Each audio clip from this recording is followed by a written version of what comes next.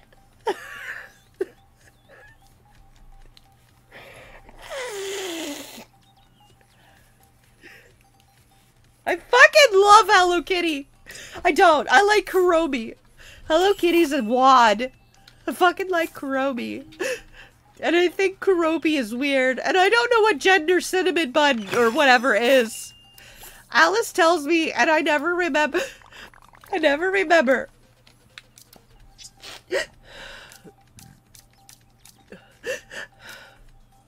Go collect some fucking mushrooms, buddy.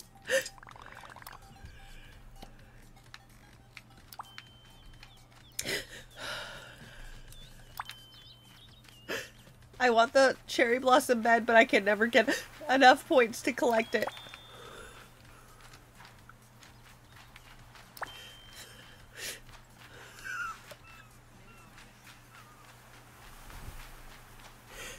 I'm trying so hard. I'm trying. I am trying. I've got this. I got this.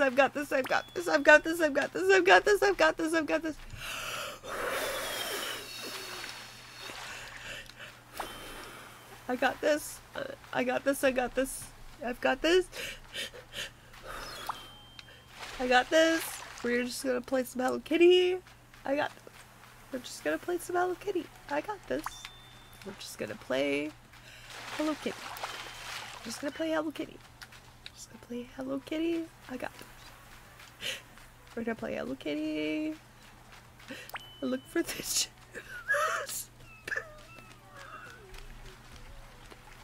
I got this. We're gonna look for flower petals.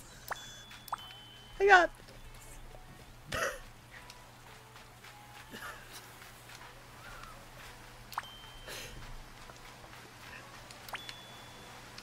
Baby, I hope I made you feel like you were loved all the time and that you were valued. Because you are, and I loved you so much, and you were the best, baby. You were the best, baby. You and your sister were the best babies ever. I love you and you're amazing. Don't settle for anything. I love you.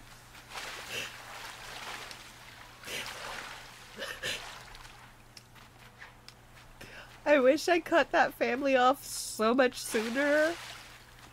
I wish I didn't let the shit that came out of their mouths affect me so badly and define my value so much. I wish I wouldn't let other people dictate my worth so that I've destroyed myself surgically for their benefit and not my own. I wish I wasn't a people pleaser to my detriment. To my detriment by a lot. Don't be a people pleaser. Please yourself. Self-love. Everybody hear me. Self-love. Self-love. Self-love.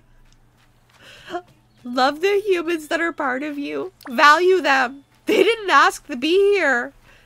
They did not. They did not. And they do not owe you. You owe them. You forced them into existence. Remember that. So if you ever try to do that whole, I brought you. Do you know how many times I've heard, I brought you into this world and I could take you out?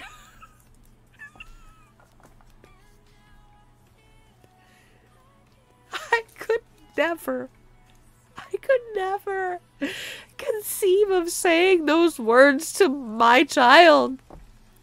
I grew her in my human, in my person. I grew her from nothing. I could never fathom saying or even thinking that. I brought you into this world so I get to take you. What? What? What? What? That baby that's in the chat right now, she's a full-ass adult. And she didn't even escape my human. She didn't escape my body. She shares my DNA, but she did not come from my body. I could never fathom saying that to her. Never. I have a nephew that is hilarious and like 9 feet tall, and he's a big old potato of love. And I could never even fathom saying it to him. I'm his aunt. I'm not even his mama. Imagine going your whole entire life hearing that from diapers. From diapers. From diapers. From diapers. That you have no value. That you could be taken out at any time. Your purpose is to provide assistance for the ones that she favors. Your job is to assist the favorites. I have 9 siblings. Do you hear me? 9. Of the 9 siblings, 4 of us share the same mother and father. Of that 4, 2 of us are post-conviction of child abuse. She went back to a convicted abuser of children and had 2 more kids. Math that fucking out in your head. Math it out. Imagine what you're going to be treated as one of those kids. I was kid number 1.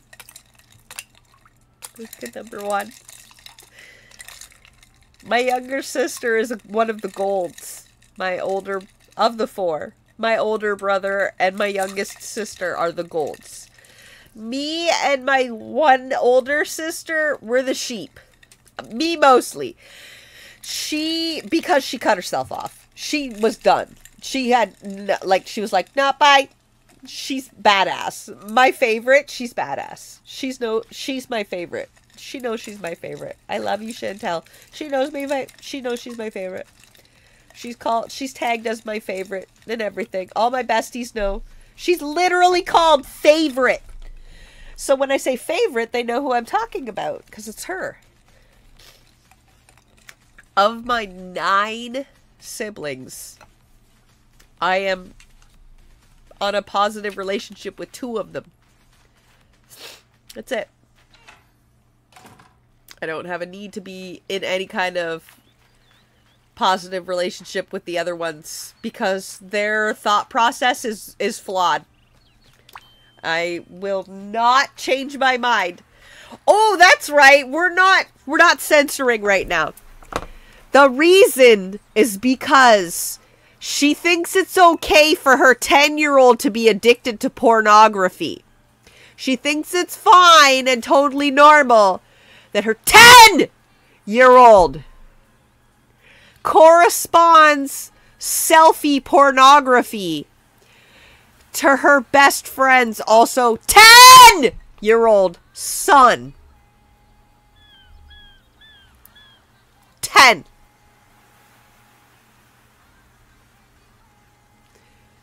She thinks it's totally normal, totally fine, not a big deal that her 10-year-old steals her full-size lady sex device, uses it, and then asks her, did it hurt? Nothing else. Her fucking brain says, so I asked her, did it hurt? She said no. She says this laughingly to my favorite sister in a room of at least 20 people while I was up visiting from California, that I have not seen them in a couple of years, with my daughter who's 7 years old and autistic, who they keep trying to leave alone with this 10-year-old. A family dinner at my uncle's house. Half the people there were not related to us. And she's loudly telling this to my sister at a fucking dinner table. Laughing the whole time. And they think I'm fucked up for cutting them off from access to my kid. I am wrong and dramatic and unreasonable from blocking them and telling them I can't have anything to do with you anymore. You are unhinged. You are insane. You are abso-fucking-lutely batshit crazy. And I can't let my kid be around you people. I had said to my younger sister beforehand, and I knew she would narc me out because she's a narc. She's a narc. So she would narc to mommy because she's a narc. That's what she does. She's mommy's baby. I would tell her that I said I didn't want her to be alone with my child. Are you fucking kidding me? Look what you did to me. Look what you did to my... Look what you did to me! Before I was even through puberty! My brother in Christ, lady, you broke me when I was 8. You broke me. Broke my brain. Forever. Permanently. Scarred me and fucked me up forever. Started my self-harm psycho at 8 years old. You told the only parent that treated me with any kind of kindness that he had to choose between his partner or his her child that he adopted as his own, because you were just tripping balls over nothing. I have no idea what you were even pissed off about. I remember that earlier that day I wasn't hungry and you force-fed me mac and cheese. Punched me in the face and force-fed me mac and cheese. I remember that. And then I remember later that day you were pissed off for whatever reason. I don't know what it was because I was 8 and I don't remember. Oh, that's right. You said that's not a thing. That's right. You said that having a trauma and blacking out your previous memories is not real. That you should remember everything perfectly. This is what she said to me after I explained to her that I was sexually assaulted by her golden child as a young child. That I couldn't remember all the details of the room, but I could remember specific things, and that I needed her to stop shoving him in my face because things happened that she doesn't know about, and I blew them off as something else because a lot of other things were going on at that exact same time. Because previous generations of compliant abuse victims bred and created the next generation of abusers and compliant abuse victims, who then bred and are actively creating the next gen of abuse and compliant abuse victims.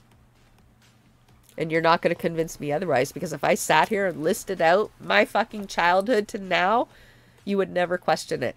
If my daughter over there did half of her childhood, the half after she was taken away from me for a check. Let's be clear here. That kid was given to me at 2 weeks old and taken away at 5 years old. Because of a check. A check. A check. I needed her to be enrolled in a school near my house, so she needed to have my address. But her school district was her parents' address. She didn't live there. But her parents wouldn't sign her over, because if they did, they wouldn't get her check. And that means less dope money. So, you know, I didn't fly. She had to go to school. I kept her until literally the very last day. Literally the very last day. I had no I sobbed for months. They wouldn't give her back unless I gave them money. Bought them groceries. I couldn't take it anymore. I had to move. I couldn't take it. I couldn't have her used against me like that. She's just a baby. I hated it. When she was a teenager, she thought I abandoned her and shit. I didn't. They did some shit, man. They were so fucked up to me forever. And to her and to everybody. And we had to just and act like everything was normal. Because that's the normal in the family. You're the weird one for thinking otherwise. You are weird for thinking that it's abnormal for your 10-year-old to be addicted to pornography. You're weird. You're weird. It's normal nowadays for 10-year-olds to be corresponding pornography selfies to other 10-year-olds. It's normal. You are the problem. Relax. Calm down. It's normal. That's all you hear. From your entire family for generations. I'm like, nah. I'm not letting my kid be that. I'm not letting my kid be the next gen. I'm not letting my kid sit there and be compliant for abuse. Nah. No. No. No. So I taught her how to recognize shit. But then I had to leave her because I couldn't take it anymore. And then it's like round two. Round two. Round two. I'm glad at least this one didn't have to grow up around that. I'm glad I taught that one how to keep her heart strong and how to sustain life. Her on herself, how to take care of her own self and her brother. She literally was under 10. I had to teach this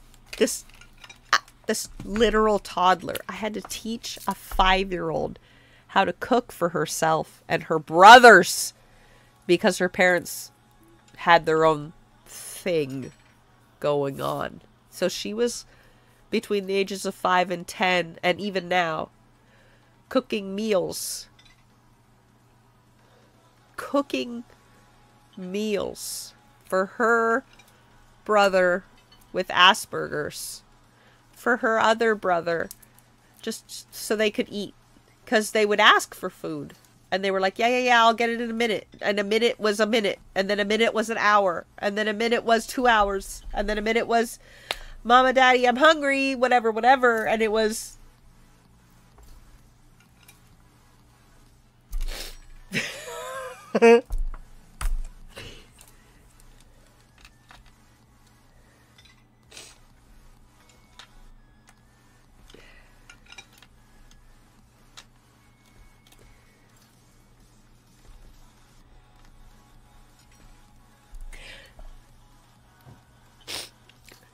From the time she was a baby until she was 5, she went to work with me every day. I was a nanny and a housekeeper.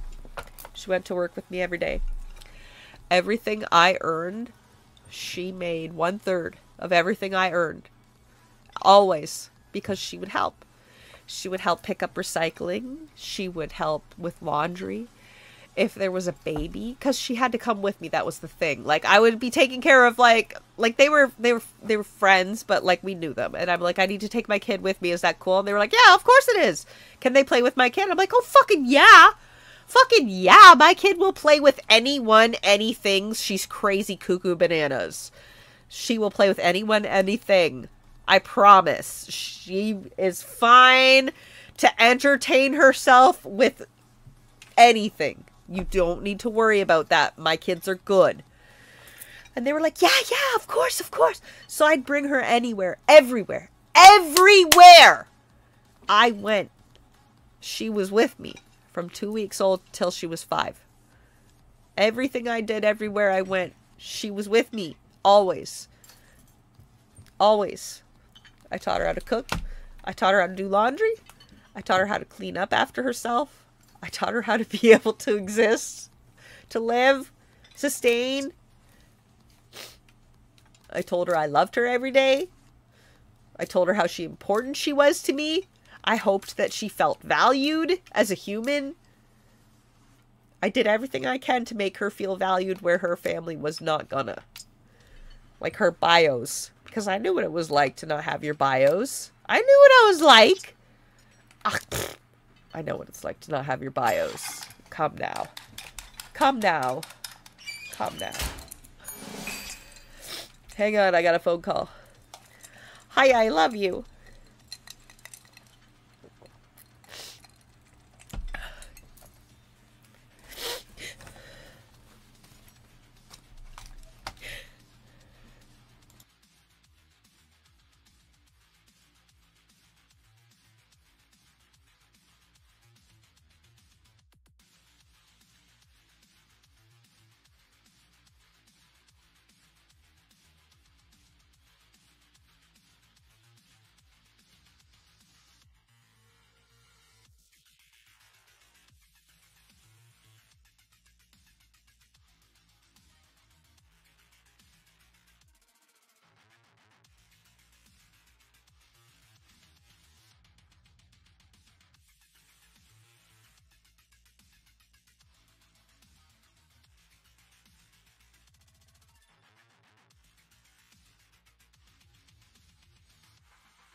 I'm on a phone with my lover, so I just needed you to be.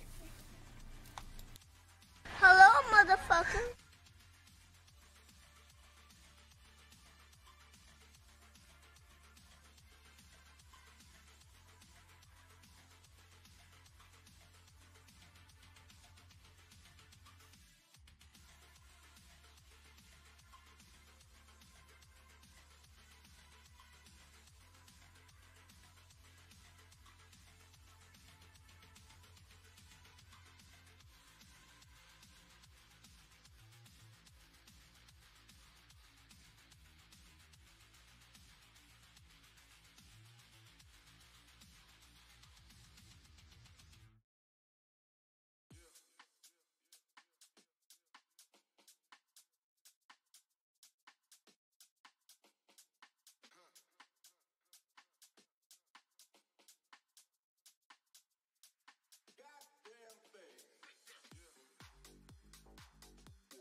I guess they have good chocolate or something in London. Not anything that's stinky or hot, because I don't want to bring like hot food, but like candy or chocolate or like.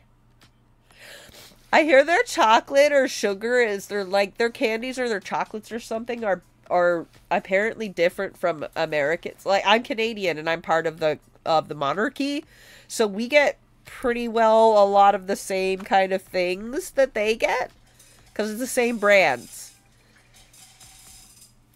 So I don't know if there's gonna be a big difference, but I'll check and I'll bring like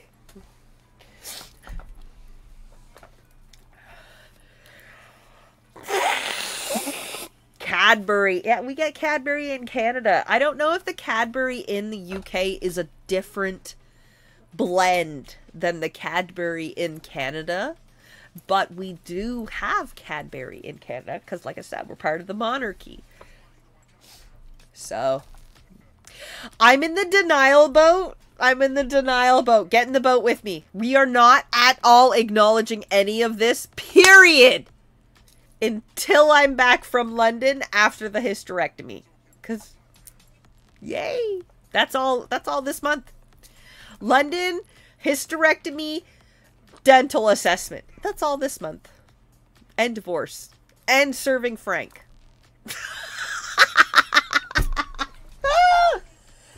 I hate life so much right now.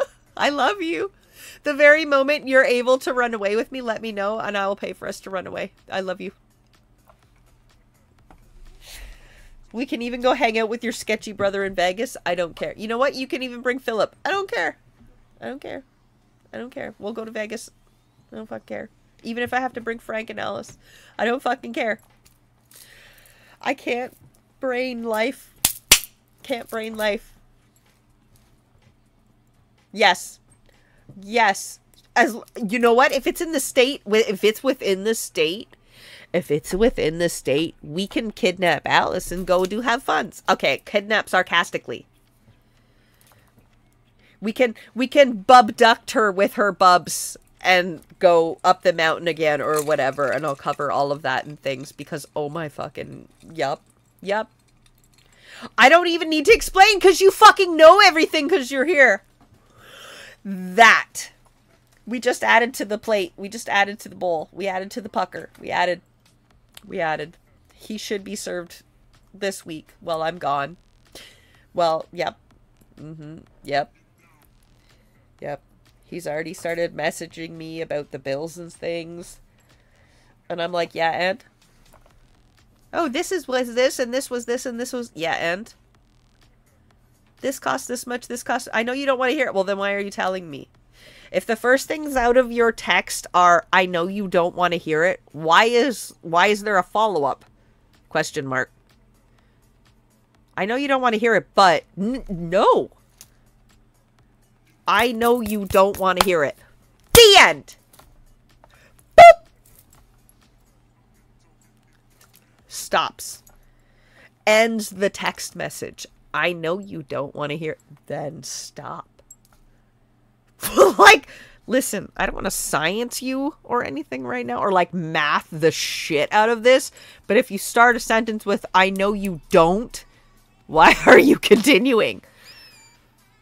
My brother in Christ, how the fucking math are you getting through life?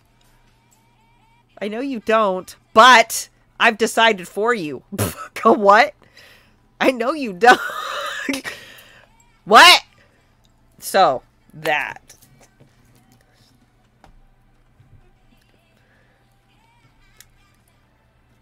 I'm going to... I don't know. But I have at least 6 people to keep track of me for the entirety of my stay. Minimally 6.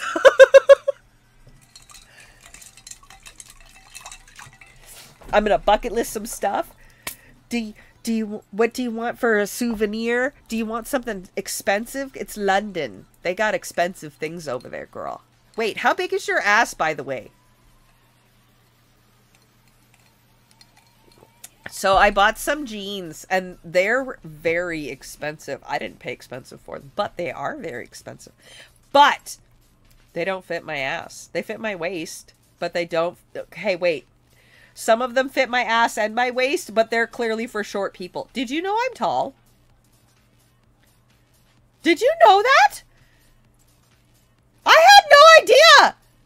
In Canada, I swear to fucking God, I am average height in Canada. I am average.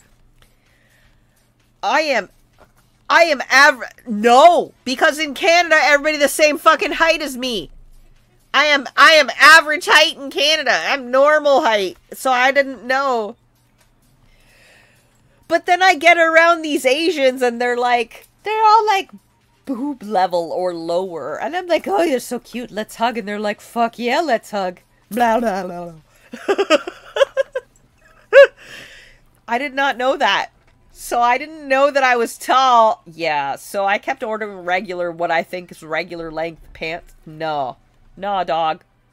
Nah, dog. So I've got these like $300 jeans that I can't wear because they're for shorty bitches. And I'm like, I could take them over to the tailor and get them hemmed into capris. I don't wear capris.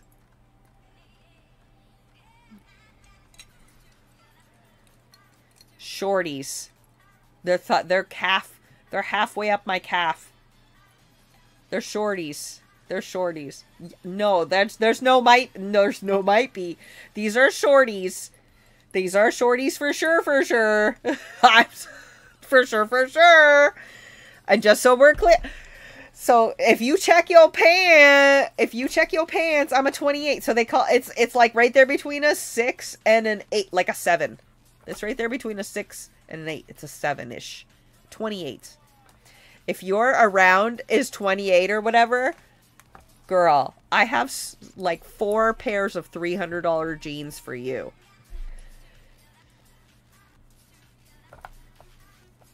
I doubt that.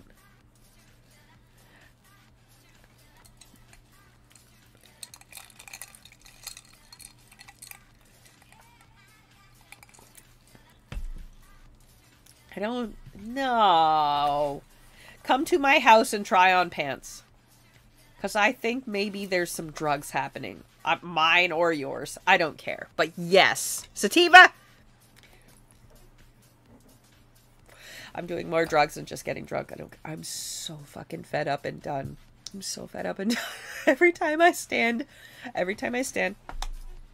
I'm muting for a second. Shut up, stream. Hang on a minute.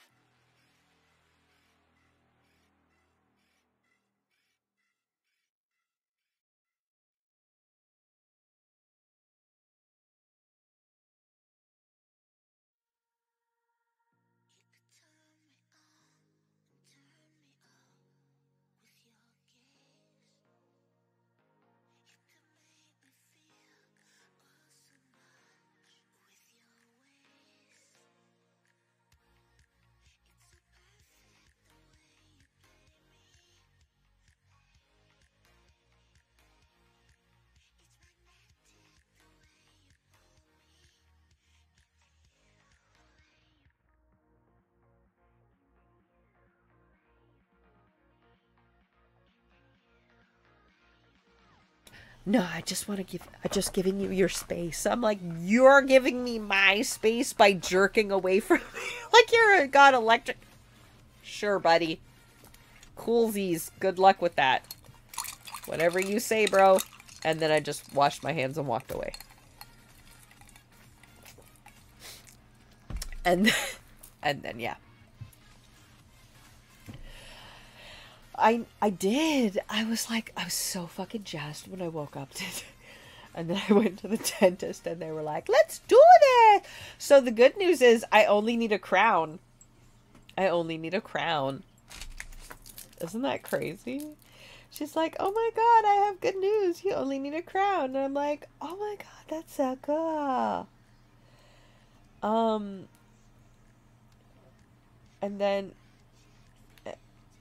And then she showed me a butt. She goes and she showed me this. And she's like, but we don't normally see this on x-rays. And I was like, wait, what? She's like, we don't see this on x-rays and it's very abnormal and we need you to go get that checked with an oral surgeon. And I was like, wait, what? She's like, no, seriously. I was like, what? I'm like, what? She's like, yes. So, because I had explained that I was leaving for London and I would be back on Monday night, maybe Tuesday, and that Thursday I'd be having my hysterectomy. She says, well, we're not going to put a crown on today because you can't have fresh dental surgery when you need to be intubated, because I do need to be intubated. I need to be intubated because I have to have it in a super sterile environment because of infection, because I can't combat infection.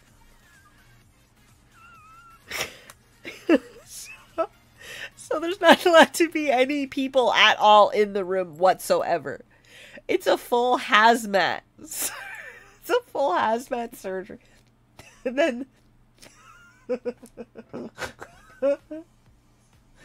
the follow-up is the problem of the antibiotic-resistant bacteria of what I will be infected with. And then as soon as that's addressed enough that I'm mobile, the mass in my jaw needs to immediately be assessed.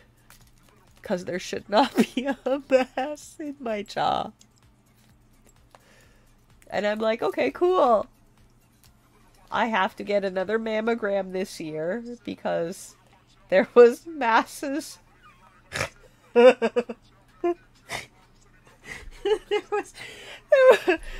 was masses. There was masses when they checked it last year, so I had to get checked again this year. My kidney still has a growth, my liver still has a growth, and my intestine is actively bleeding with more polyps. So, number 5. Number 5. My depression medication has been doubled. I don't eat at all anymore. I can't stomach food. The idea of eating is repulsive. I try to eat and it comes straight back. I have a hernia in my esophagus too, by the way, and stress inflames it. So I can't actually swallow down. I paid a bunch of money to go to a concert with my bestie with the most amazing ass you have ever seen in your entire life! Exclamation Puffy. And we had to leave early because I got popcorn stuck in my esophagus. Because I have a hernia in my esophagus as well. I have a lot and I've had enough and I'm tired. So I'm trying. And part of trying was I'm going to London. I'm going to have some fun with friends. I'm going to knock some bucket list stuff off. I'm going to do what I can. I'm going to try to feel like I want to... I'm trying to feel like I wanna. I'm trying so hard to feel like I wanna. It's so hard to feel like you wanna. So I want to spend time with the people that make me feel like I want it. So I called you today and I'm really sorry that you had that other stuff going on. But I wanted you to know, because I found out today, and I know you would be choked if I held back and left you waiting to find out, right? So I told you today. Oh shit, I'm unmuted. Sorry, y'all. I didn't... Shut up. Pretend you didn't hear all that. Just mute you again. Get out of here.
And then, yeah. So so I called you while I was at the bar, and I started my first drink before I started walking home, and I'm like, hey, I love you, touch butts. This happened before I get drunk and forget what's going on, or I leave tomorrow and forget to call you. This is what happened today. I have been awake for less than 6 hours. My brain is overwhelmed and overloaded, and I'm officially fed up and done. I love you so much. And I'm just gonna go around and make sure the people that are there and love me know that I love them back. But we have another thing on the plate. And Grandma's overwhelmed. And I can't be alone with my brain. So I'm streaming with everybody else holding me accountable for my sobbing and my breakdown and shit. And it's helping me not do anything bananas. So I'm just sitting here drinking wine, playing Hello Kitty. I made a pie. I hate pie, but I made a pie. I might build Lego later. I cannot sleep today. I will not be able to sleep today. And then I have the flight tonight and doctors today. So, I'm going to stay on the stream. And then people will be talking to me and interacting with me as long as I can handle it. And then when I'm not on there, Elsabeth's on the stream. She knows what's up. I kept her updated earlier. She knows what's up. They will keep me from doing anything cuckoo bananas. I will not escape the wrath. I will go to fucking London tonight. So,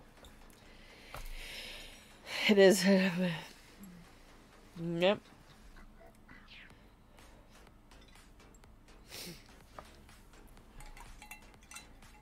Do it. I will go. I will go do anything. Yes. I will go anywhere with you anytime, period. Drop of a hat. Drop of a anything. Let me know. I'll be like, bitch, let's run. I'll be like, fuck, bet. Bet, let's go.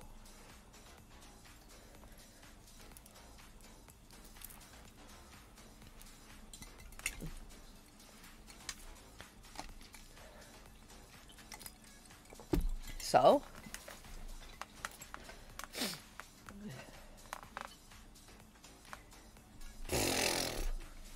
I'll drive with you. All right, co-pilot bitch. Fuck yeah.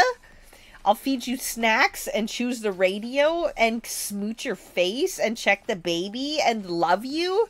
What?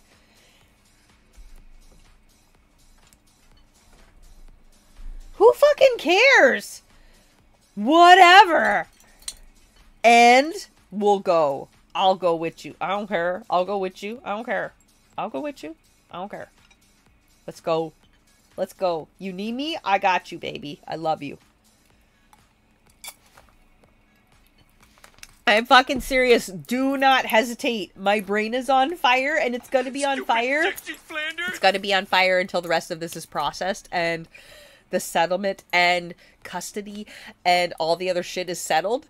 My brain is gonna be on fire. So literally, the drop of a hat. The drop of a hat. Text me. And be like, let's go. I'll be like, okay! Boom! Pack a bag and be ready. Alright. I love you so much, don't forget. I am here for you. Don't forget.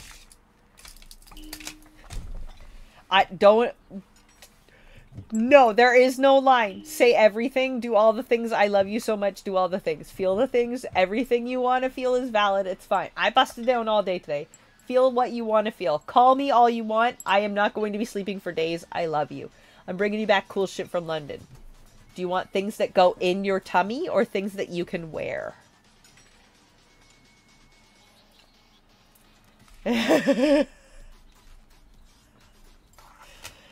Girl, I'm doing the things. All the things. Abso-fucking-lutely. Alright, I love you, bye!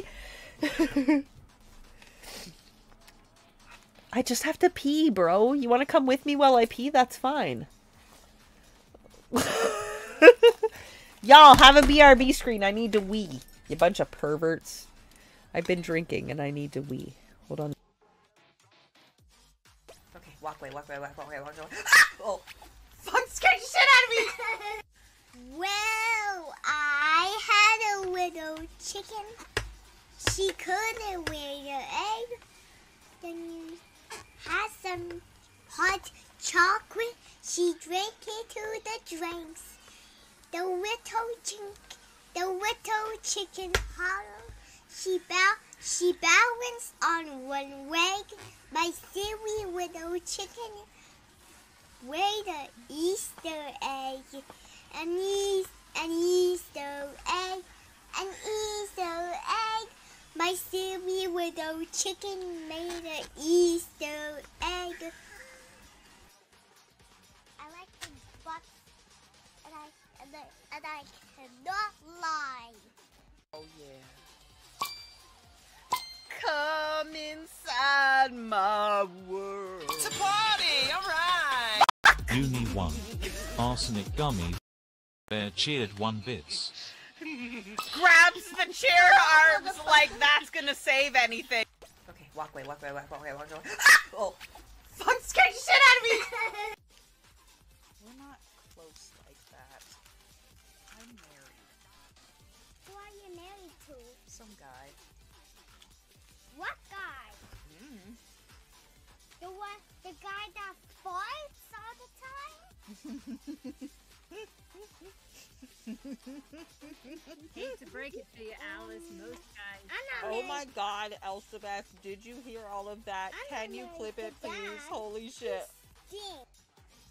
I like the butts, and I cannot lie. Jars that go out to friends will be colored. So, you know, if you're our friends and you want some kimchi and you're in the area, just come to my house and take jars. If you have jars at your house, bring them back to my house and trade them for full jars. I am the kimchi milkman. Thank you for coming. Yeah.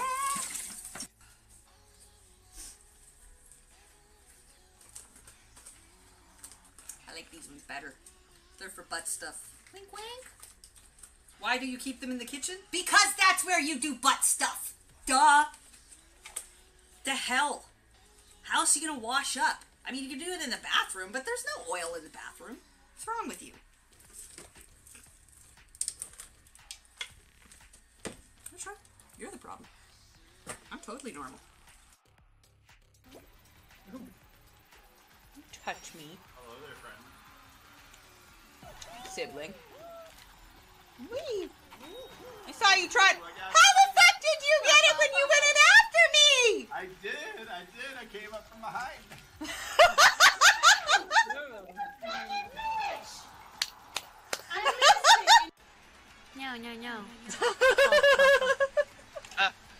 We're all confused.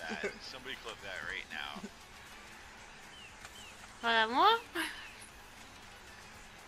Deciding whether she's saying moo or meow. Meowing Meow, was- meow, meow. Right. Meow, meow, meow. I can meow for you. Meow, meow, meow. Ow. Yeah, I forget. Unless I can remind myself, like I just did, which I will continue to try and do, because I will forget immediately. Yep. ADD. I have math, okay? I have math. Can't help it! So loud! Whatever. It's gonna be loud. Oh my ass. Ass and ass. Let's just... Me feel Ah! English? That's impossible.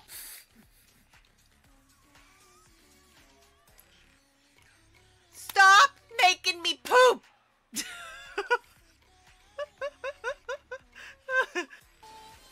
Lovely, lovely. We've been Speckledorfed. Fuck! Sully!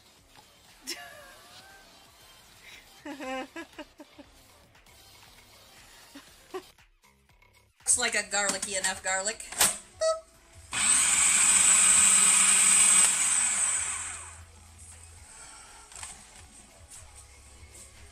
What's wrong? Back.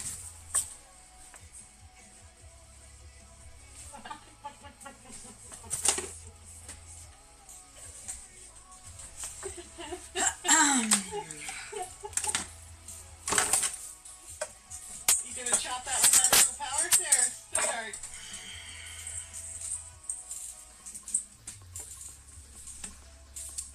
I will punch you in the face if you clip that. So loud! Whatever. It's gonna be loud. Oh my ass. Ass and ass. Let's just... Me fail Ah! English? That's impossible.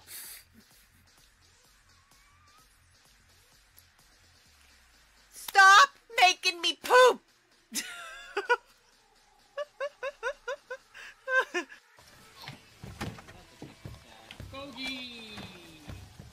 Jada, what you doing?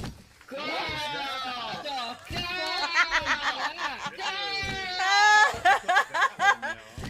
that!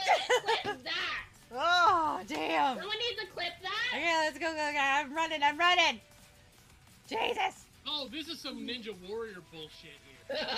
Ninja War. Yeah, I forget. Unless I can remind myself, like I You just have did. a fucking sexy ass badonk, and they are just... Wait, wrong button. God damn it. Good night, Burf. I love you too.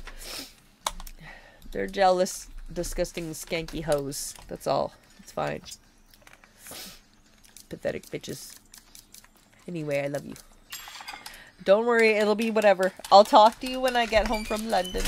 I will update you as often as I can. I love you.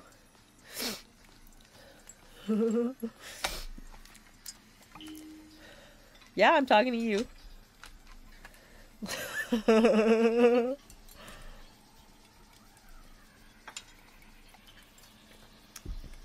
I will.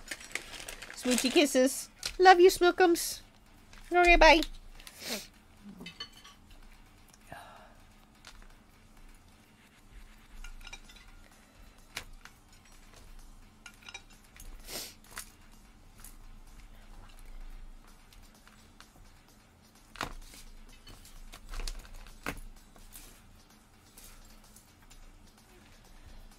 It's not what it is. It's in the bone. Anyway. Delulu. We're fine. We're not acknowledging life right now. We're living in the denial boat. Denial boat! Selfie with Pachaco. Batsmaru. Collect mushrooms. Give shit to Hello Kitty. Poo poo poo. No. We're gonna live in the denial boat. Hugs and kisses to all the friends and fam that support me. Welcome to depression. Depression is fantastic. This is what a breakdown look like when you hear terrible news that compacts on top of more terrible news, on top of more terrible news, on top of more terrible news, on top of more terrible news. Yeah. You get overwhelmed. You get fed up. You have enough. And then you decide to get drunk on stream because you can't be alone with yourself. Because you're a problem. It's true. I'm a problem. I'm a problem to myself.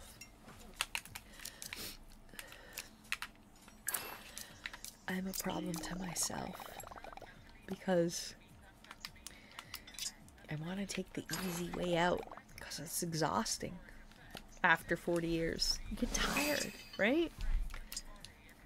Like, you wonder what sort of deity you owe for your life debt to have to continuously go through excessive amounts of abuse and strife for who knows what reason.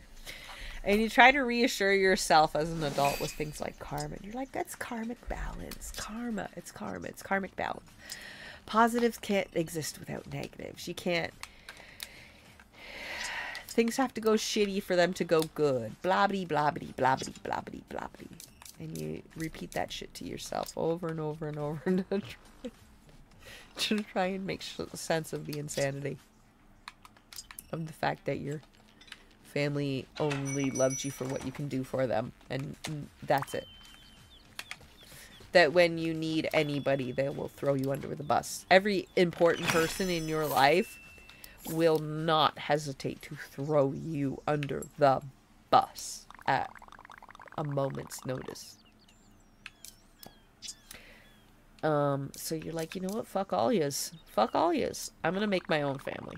I'm gonna make my own family. So you cut all the toxic people you can out, and you try to make your own family with your besties that you love, right? That got your back. Love you forever. But then you're so built for abuse and trauma and shit that you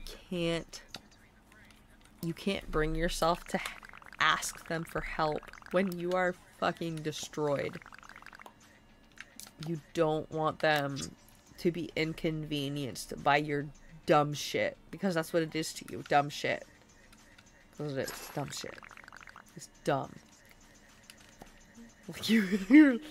It's so stupid, it's laughable, and you're both busting to pieces, but laughing your guts out because it is so fucking stupid, it's laughable. It's so fucking stupid, it's laughable. And that stupid, laughable thing is your entire existence for the last 40 years. 40 years! All you want is just a family that loves you, and that's not something you ever get to have, period. Just ever. Ever. Instead, what you get is an endless barrage of abuse from puberty to now. Just different forms of it. Abuse with a different face. You know? Abuse with a hat on. Still abuse. Just, you know, fancy. Different kinds. And you're like, well, you know what? I'm probably not the best chicken on the ranch, so I probably deserve it. It's fine.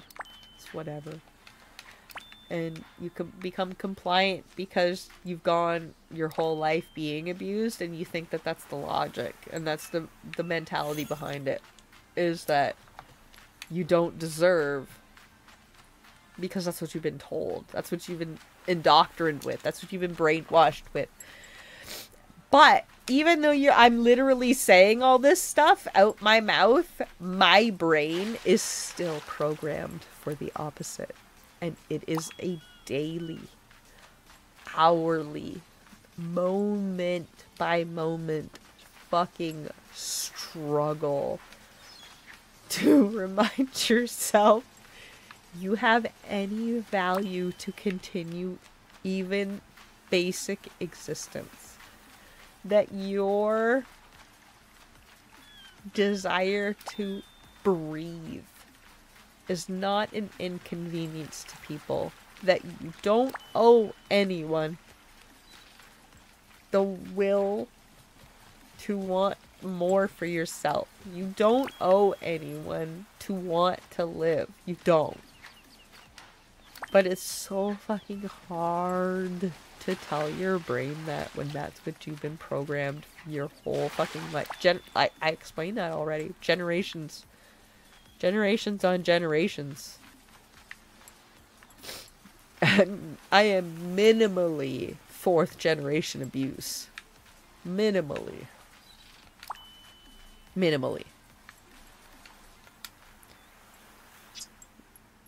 And you're just supposed to accept it. Because you're like 4th generation abuse, you're just supposed to accept it as a fact of life. The generations before you teach you and your descendants that it is a fact of life that you are gonna be abused, and you just have to be okay with it. Because it is what it is. It is what it is. That's what everyone says. It is what it is. You're gonna be abused. It is what it is. Boys will be boys. You know. Boys will be boys. It is what it is. Nothing you can do about it. Nothing you can do about it was the other one. That's what it was. Nothing you can do about it. Nothing you can do about it. Boys will be boys. You know. It's a thing. Yeah. Good night, baby. I love you. Same to you. I love you. Text me anytime. I'll be, hopefully, I don't know. I don't even have to, I can't even say hopefully anymore. I should be in Canada later this year. after the divorce and whatever. I don't know. I don't know. I don't know. I don't want anybody to force to be with me anymore. I'm tired of, I'm gonna be with myself and my kid. I'm just gonna be with myself and my kids. I don't want to do this anymore. If I'm able to pass through this shit, whatever. I just want to be with my kids.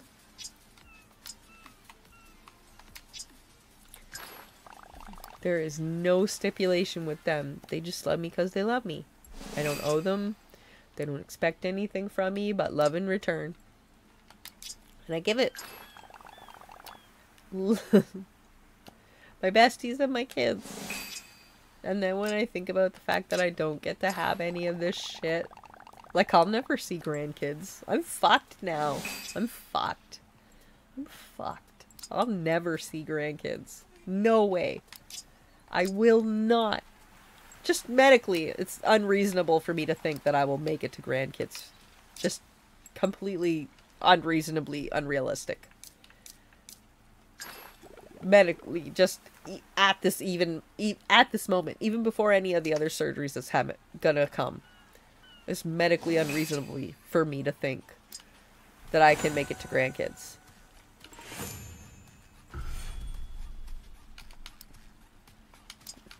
And you have to keep reminding yourself of that. Every time you remind yourself of it. People are like, you have so much to live for, and you're like, I know. And I can't. Because it's too late. I already fucked. I'm already fucked. I'm already fucked. It's too late. It's too late. It's too late. I'm already fucked. There is no win. I am already screwed. Too late. Yep.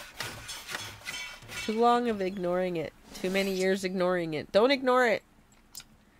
Depression and anxiety and shit, it destroys your body. Don't think it doesn't, because it does. It does. It does. Don't ignore it. Don't ignore it. If you think you need medical assistance, don't ignore it. Don't listen to anybody else calling you a hypochondriac or any fucking thing else. Don't listen. Don't listen. You will regret it. Don't listen. Get it checked. Fucking ignore them. Fine. They want to call you a hypochondriac? Okay, cool. I'm a hypochondriac. Bye-bye. There's the door. Do you see it? Cool. It's quite large. There's the door.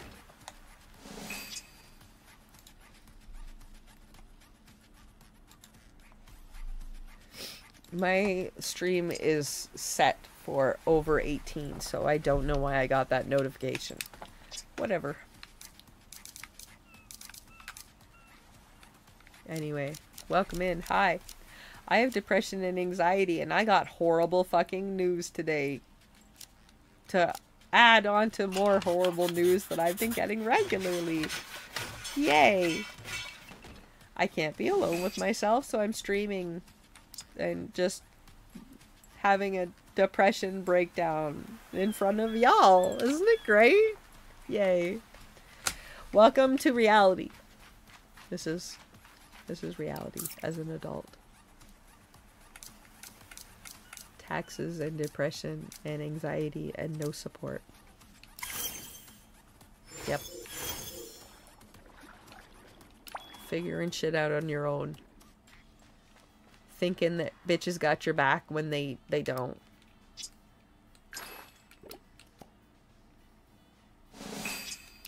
Having to keep protecting yourself from people that are looking to get themselves ahead on you. On you. I cannot, like...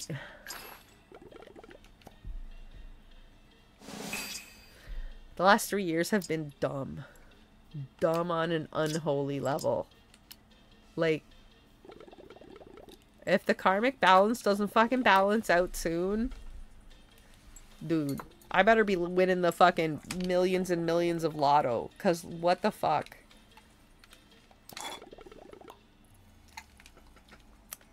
fuck.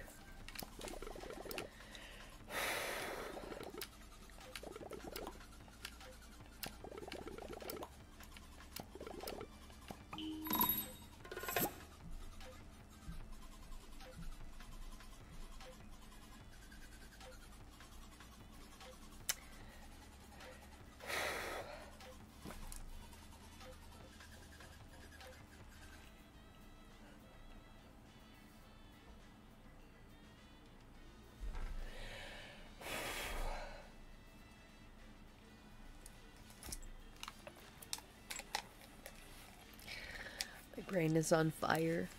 My brain is on fire. My brain is on fire. My brain is on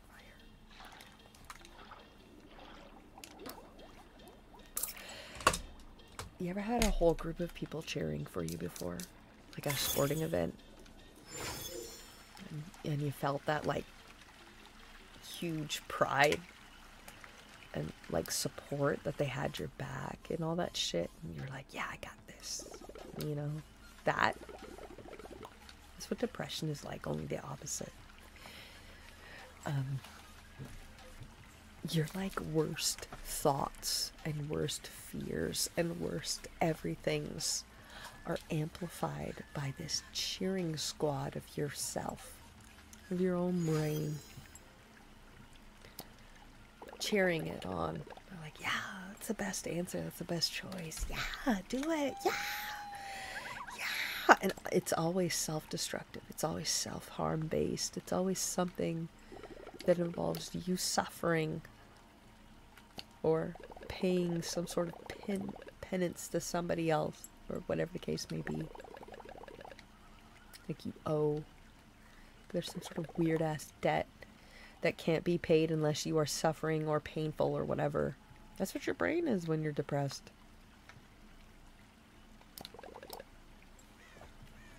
There's no logic behind it. It's just a weird wiring.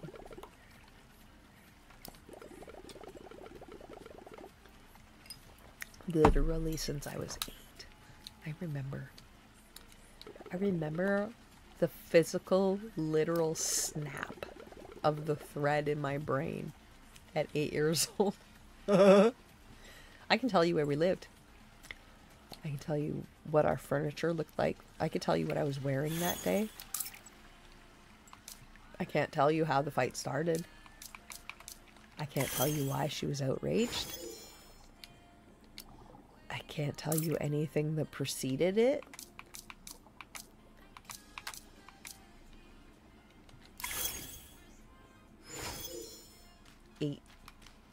Eight years old. 8. I'm 40. 1. Wait, what year is it? 41 right now. I'll be 42 in spring.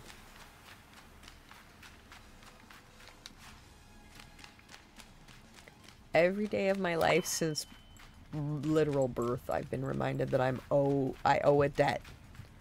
My existence is a debt owed to be paid. Somebody. My suffering is deserved. My existence is to be compensation for somebody else opening their legs. Or now that I'm here, I should make myself useful for the favored ones.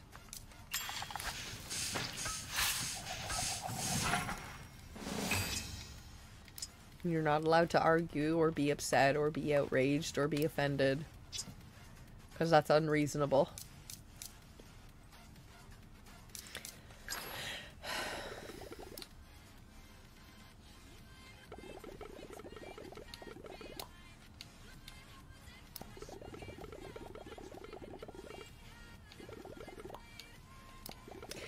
It takes an entire life of systematic abuse to really fucking bust somebody up super bad. Like, you gotta be fucked in the head to spend decades on decades just messing with somebody. Just messing with them.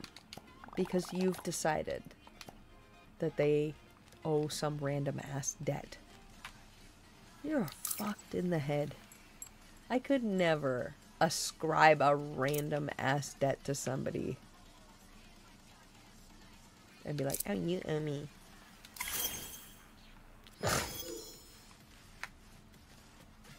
Baffling.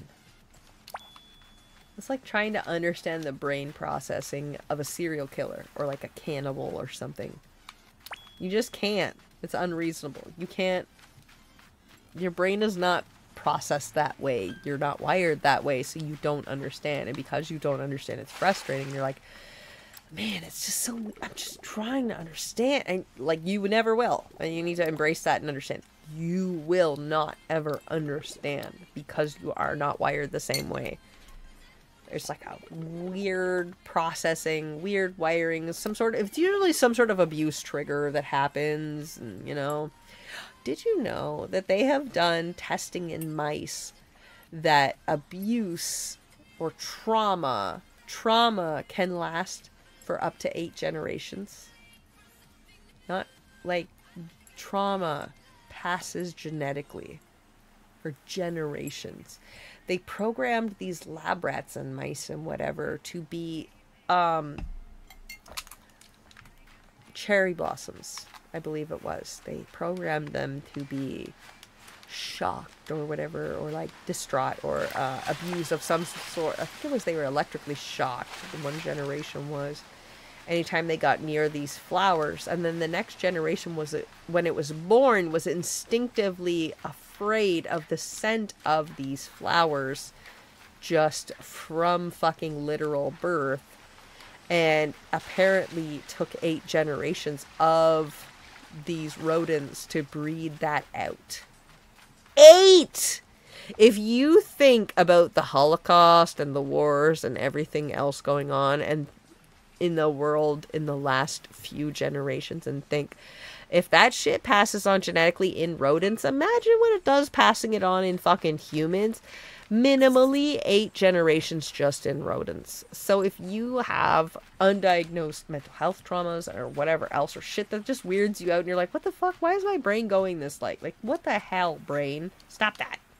Because I have ADHD. I get angry at my brain all the time. I've had ADHD my whole life, so I get angry at my brain all the fucking time.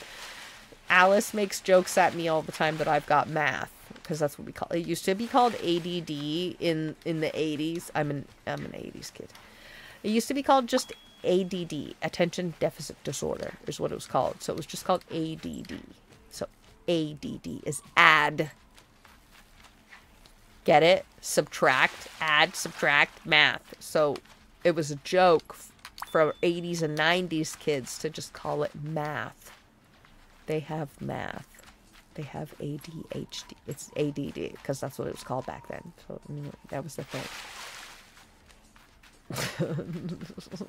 Y'all had your own dumb things in your own generations. Don't even act like you don't. Shut the hell up.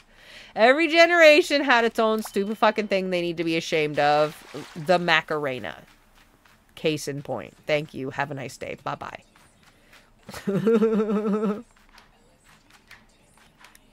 So we're all in the denial boat right now.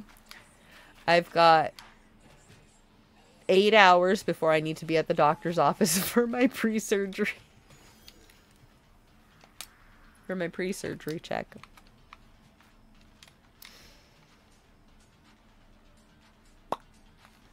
You know what? More booze.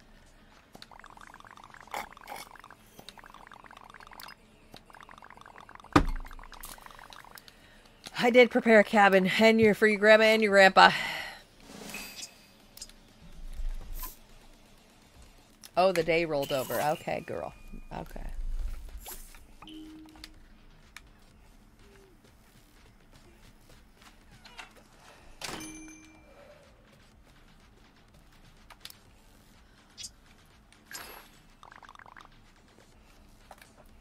So I got 8 hours before the doctor. And 12 or 18 before London, before the airport. We're gonna leave for London.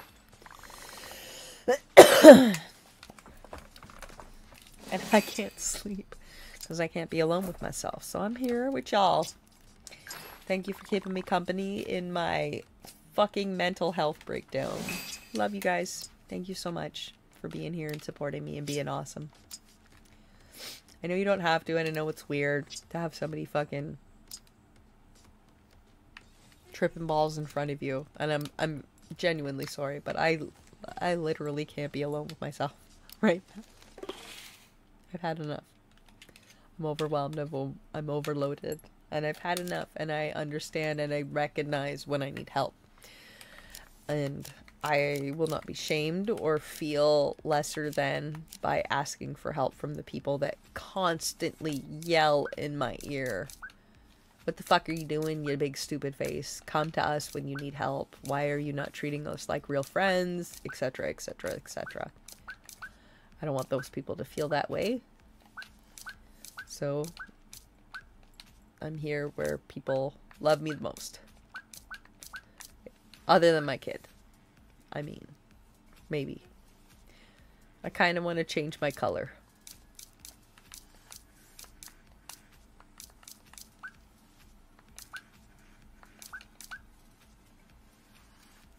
Yeah, I like that one.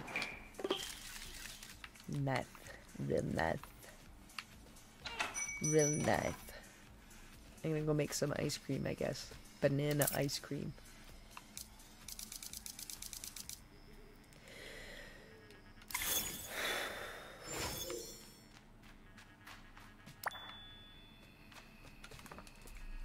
I need to turn my music back on. My brain is on fire.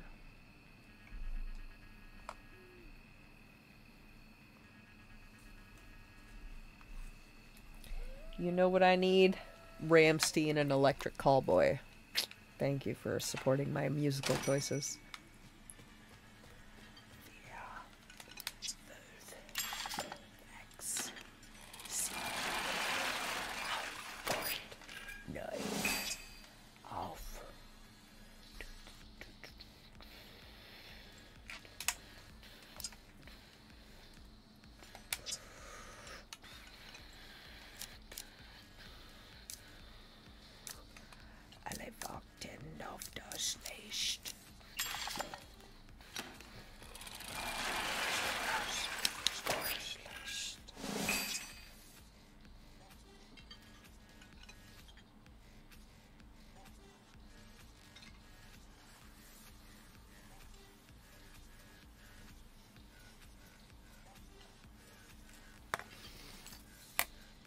Sorry, I'm trying.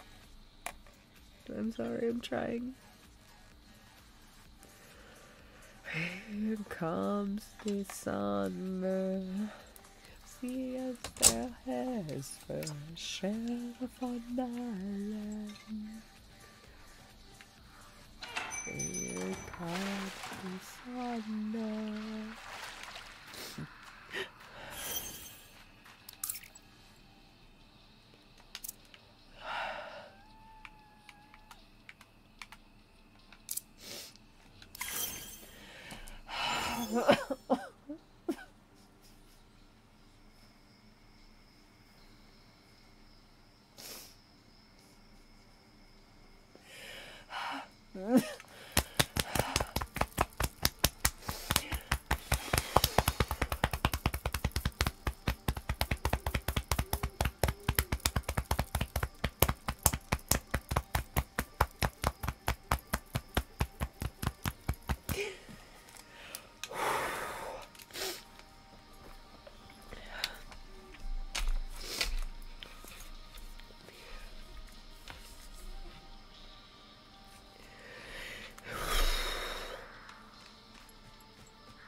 sun.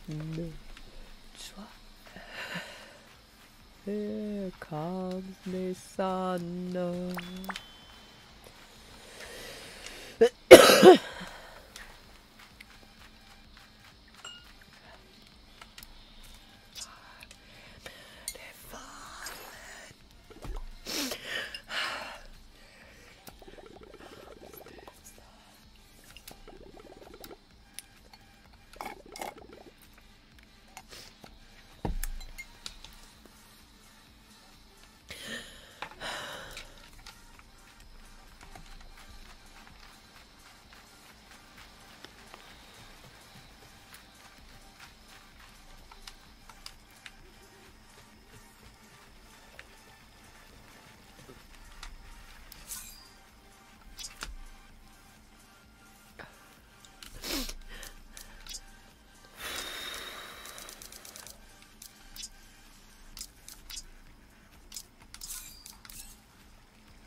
I need to change games.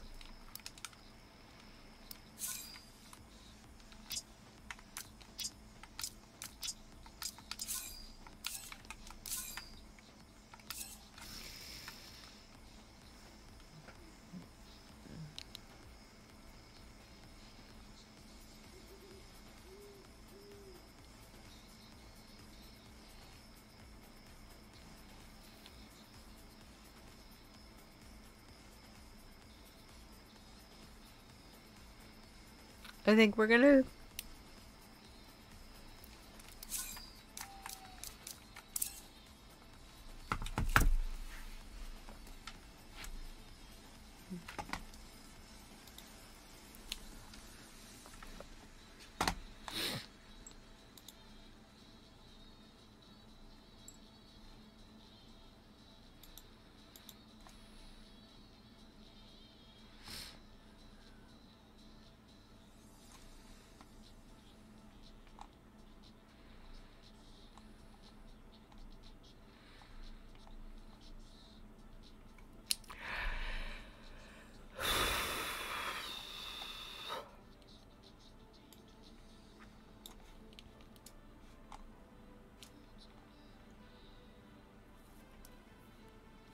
Yeah, I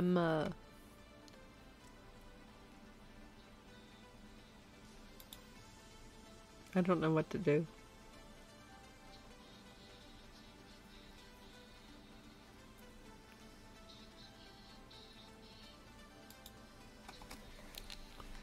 I don't know what to do. I don't know what to do.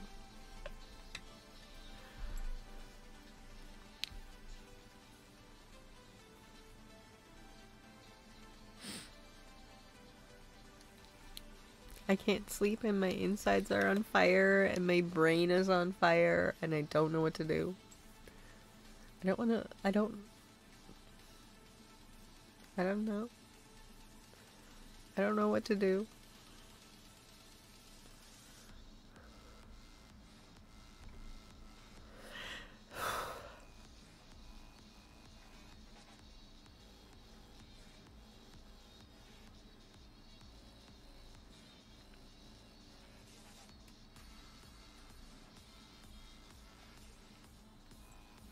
I don't know what to do.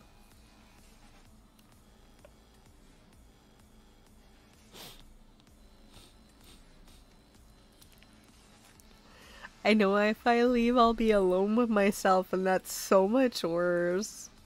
I'm like, I'm trying to think of anything. And all I want to do is crawl in my bed and just...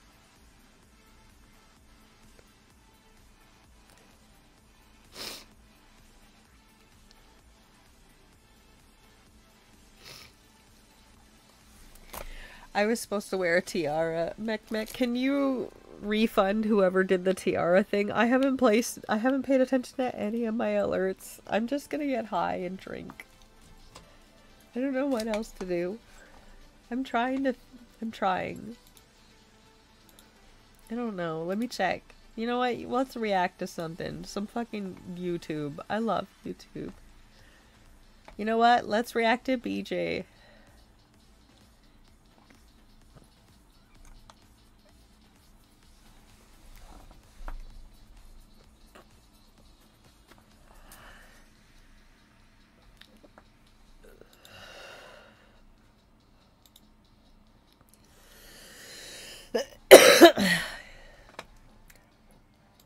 I can't watch anime. We're not allowed to stream anime anymore. But you know what? We can watch BJ. Exclamation BJ.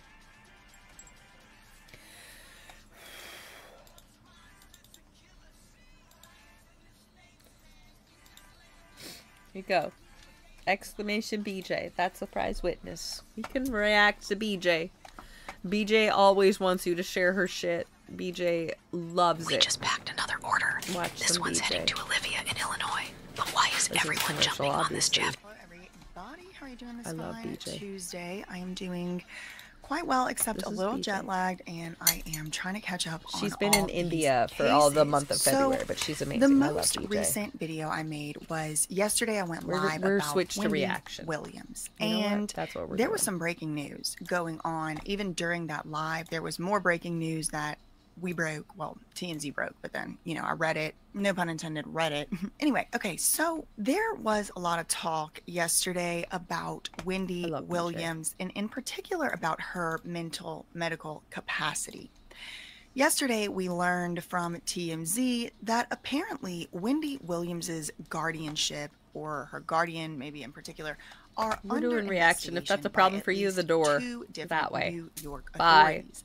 One authority would be the I can't be alone with NYPD, myself, and so the other we're just authority gonna is react to the whatever New the York fuck I want to Adult watch on Protective YouTube. Services, This is BJ, and I love apparently her, it's and she's for amazing. elder abuse, or something like that. She okay? absolutely So the news that champions broke the during fight the live against stream yesterday was conservatorship that Wendy slash, had been picked up from her luxury what's the other prison, word for it? as she Conservatorship, defines guardianship. it, and, Conservatorship, you know, the care guardianship, it's the facilities same and every fucking thing. unit that she's Abuse. staying in and all that. And Don't lie to Wendy yourself had if you think it ain't. been brought to You're a lying to hospital yourself. and evaluated. During the live stream yesterday, it was the news broke from TMZ, which, you know, consider the source, that Wendy passed the evaluation with flying colors. Apparently there's 10 questions that someone has to take, that someone has to answer, rather, that will help in determining There you go, whether that TikTok. Go person check out does BJ. have capacity to function out here in the world or whatever. As it says down below, I'm not a doctor. I'm just kind of reiterating what was discussed and what we read from the TMZ article yesterday.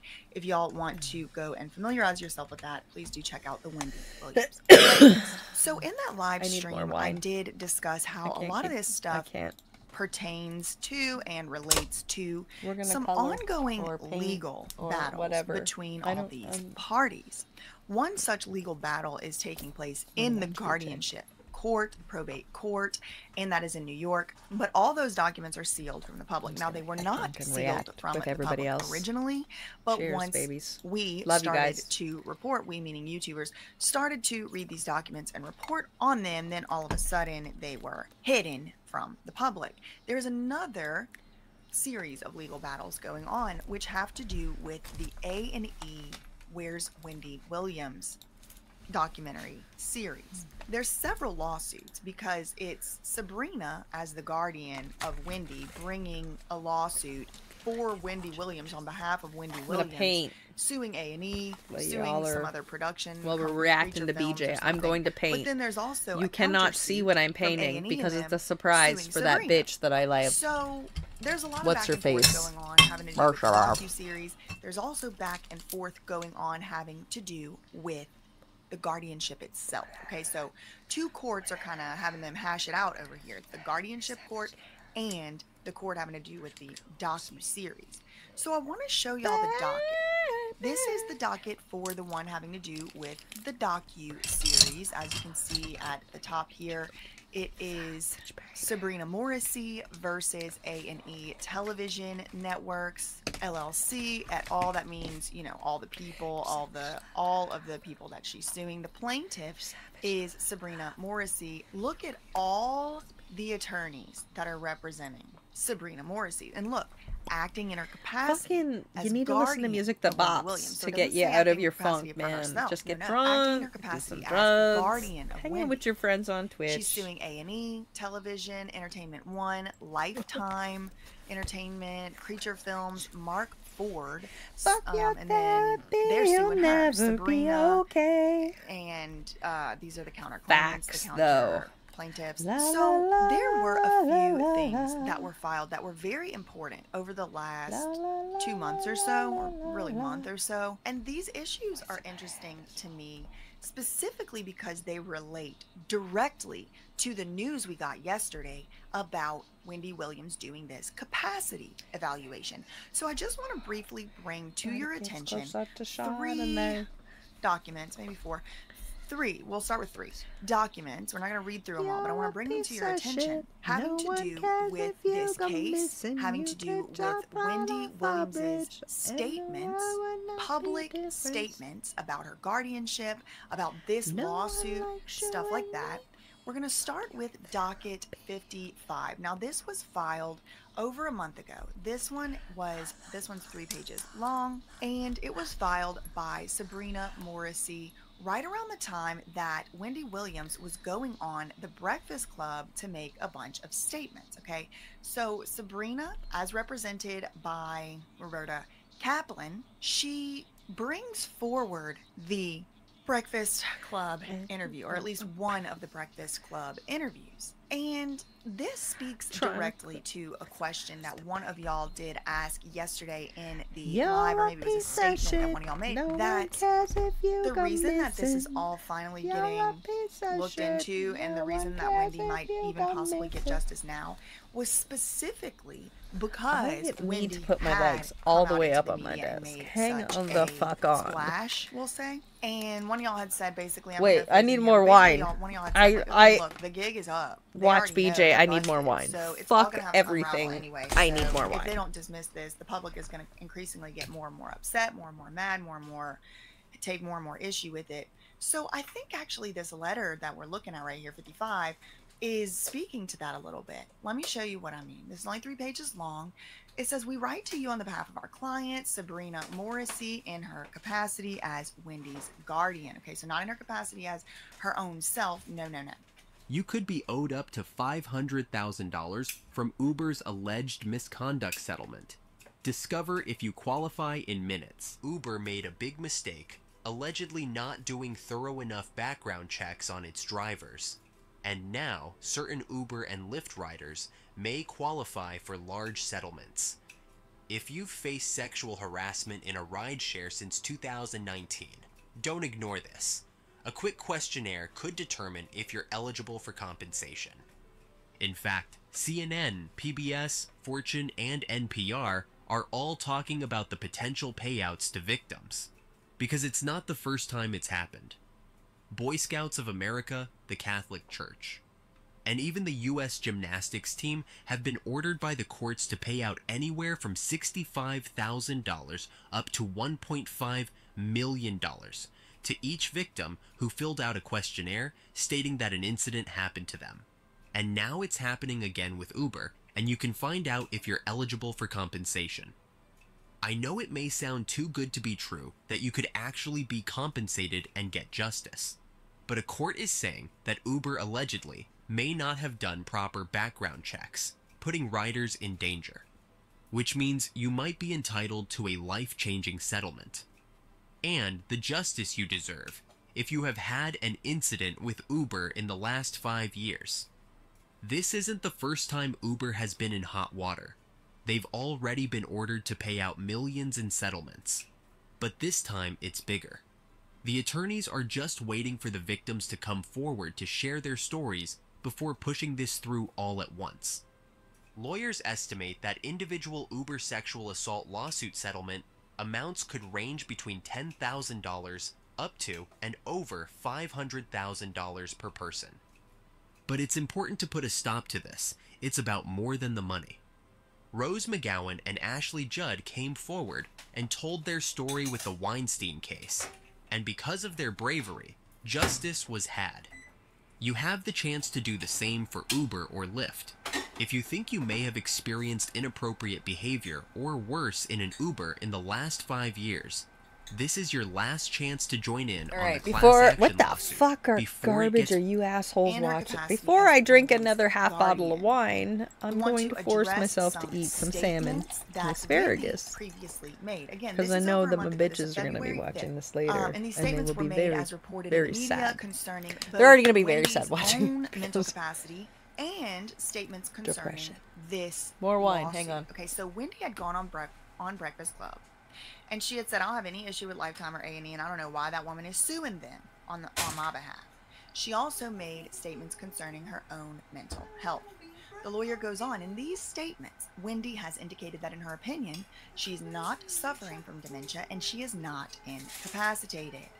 We are writing this letter today because during a radio interview this morning, Wendy discussed the A&E lawsuit at some length, and she appeared to indicate that she does not want to proceed with the lawsuit.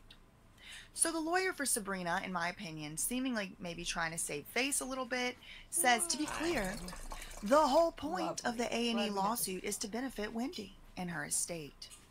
The Guardian, so that's Sabrina Morrissey, brought the A&E lawsuit for one reason: to recover substantial monetary damages for the benefit of Wendy, which could be used to help pay for Wendy's healthcare needs going forward. As set forth in the operative complaint, so like as we said in the complaint in the recent papers we filed, the Guardian's basis for bringing the A&E matter is the, quote, substantial evidence. So what is her basis for bringing this lawsuit? Her basis for suing A&E and Lifetime and all them on the behalf of Wendy? The basis apparently was the, quote, substantial evidence demonstrating Wendy's incapacity and lack of ability to consent to the Where Is Wendy Williams production. That evidence includes, among other things, a formal diagnosis that Wendy has this FTD, the frontotemporal dementia, and she also has apparently a diagnosis of PPA, the primary progressive aphasia. Also, there is a judge, Judge Sokolov, who has found in the guardianship court that Wendy is legally incapacitated. To the extent that Wendy stated in the Breakfast Club interview on February 5th that Roberta Kaplan's legal fees are somehow depleting her estate, that is manifestly incorrect. Okay, so Wendy went on the Breakfast Club and said, this lawyer for the Guardian, the law firm is depleting my estate. They're basically draining my estate. And Roberta Kaplan says, no, absolutely not. We are not doing any such a thing. And here is her evidence that they're not doing it. My friend thought this was a regular nail polish, but it's actually skincare for your nails with a glossy finish. This nail polish is a hybrid of makeup and nail care. It strengthens, nourishes, and repairs your nails while giving them a naturally glossy finish. Concentrated in natural active ingredients, these all-in-one perfectors require no base or top coat while taking care of your nails. That's the active innovation from Manucurist, a French brand that I love. These nail treatments are so innovative they've won multiple awards, including the Elle First Class Beauty Award in the Polish Perfection category. On their website, you can find the perfect treatment for your nails, whether you need strength, hydration, or repair with a beautiful finish. Plus, there are 5 all-in-one perfectors to choose from. Personally, I love the Active Glow for its ultra glowy finish and how it cares for my nails, but the Active Shine is perfect for weak nails that need extra hydration, antioxidant protection, and a highlighter-like finish. They have a full range of treatments to help you get your healthiest, best-looking nails ever. So pick yours.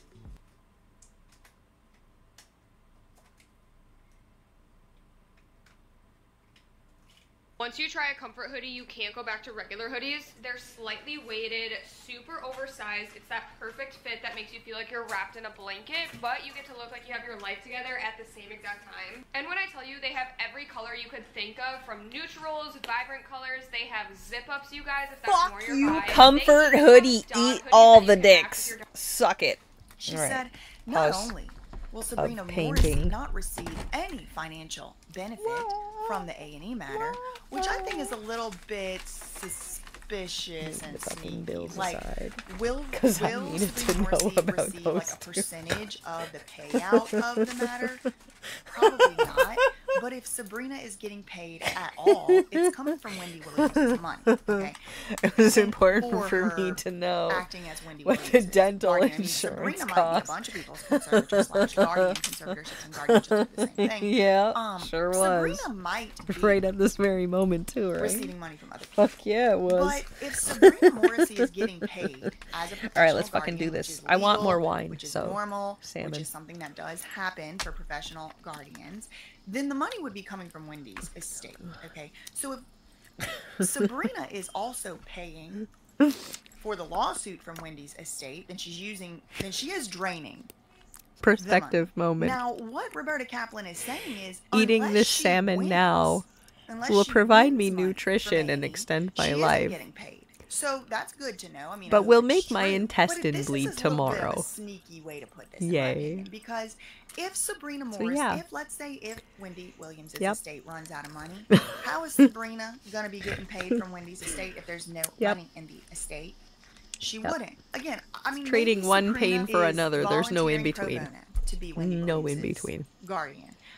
To my understanding, that's not how that works. But if You wanna she's eat food, volunteering your pro insides bono, are gonna then bleed. This isn't sneaky.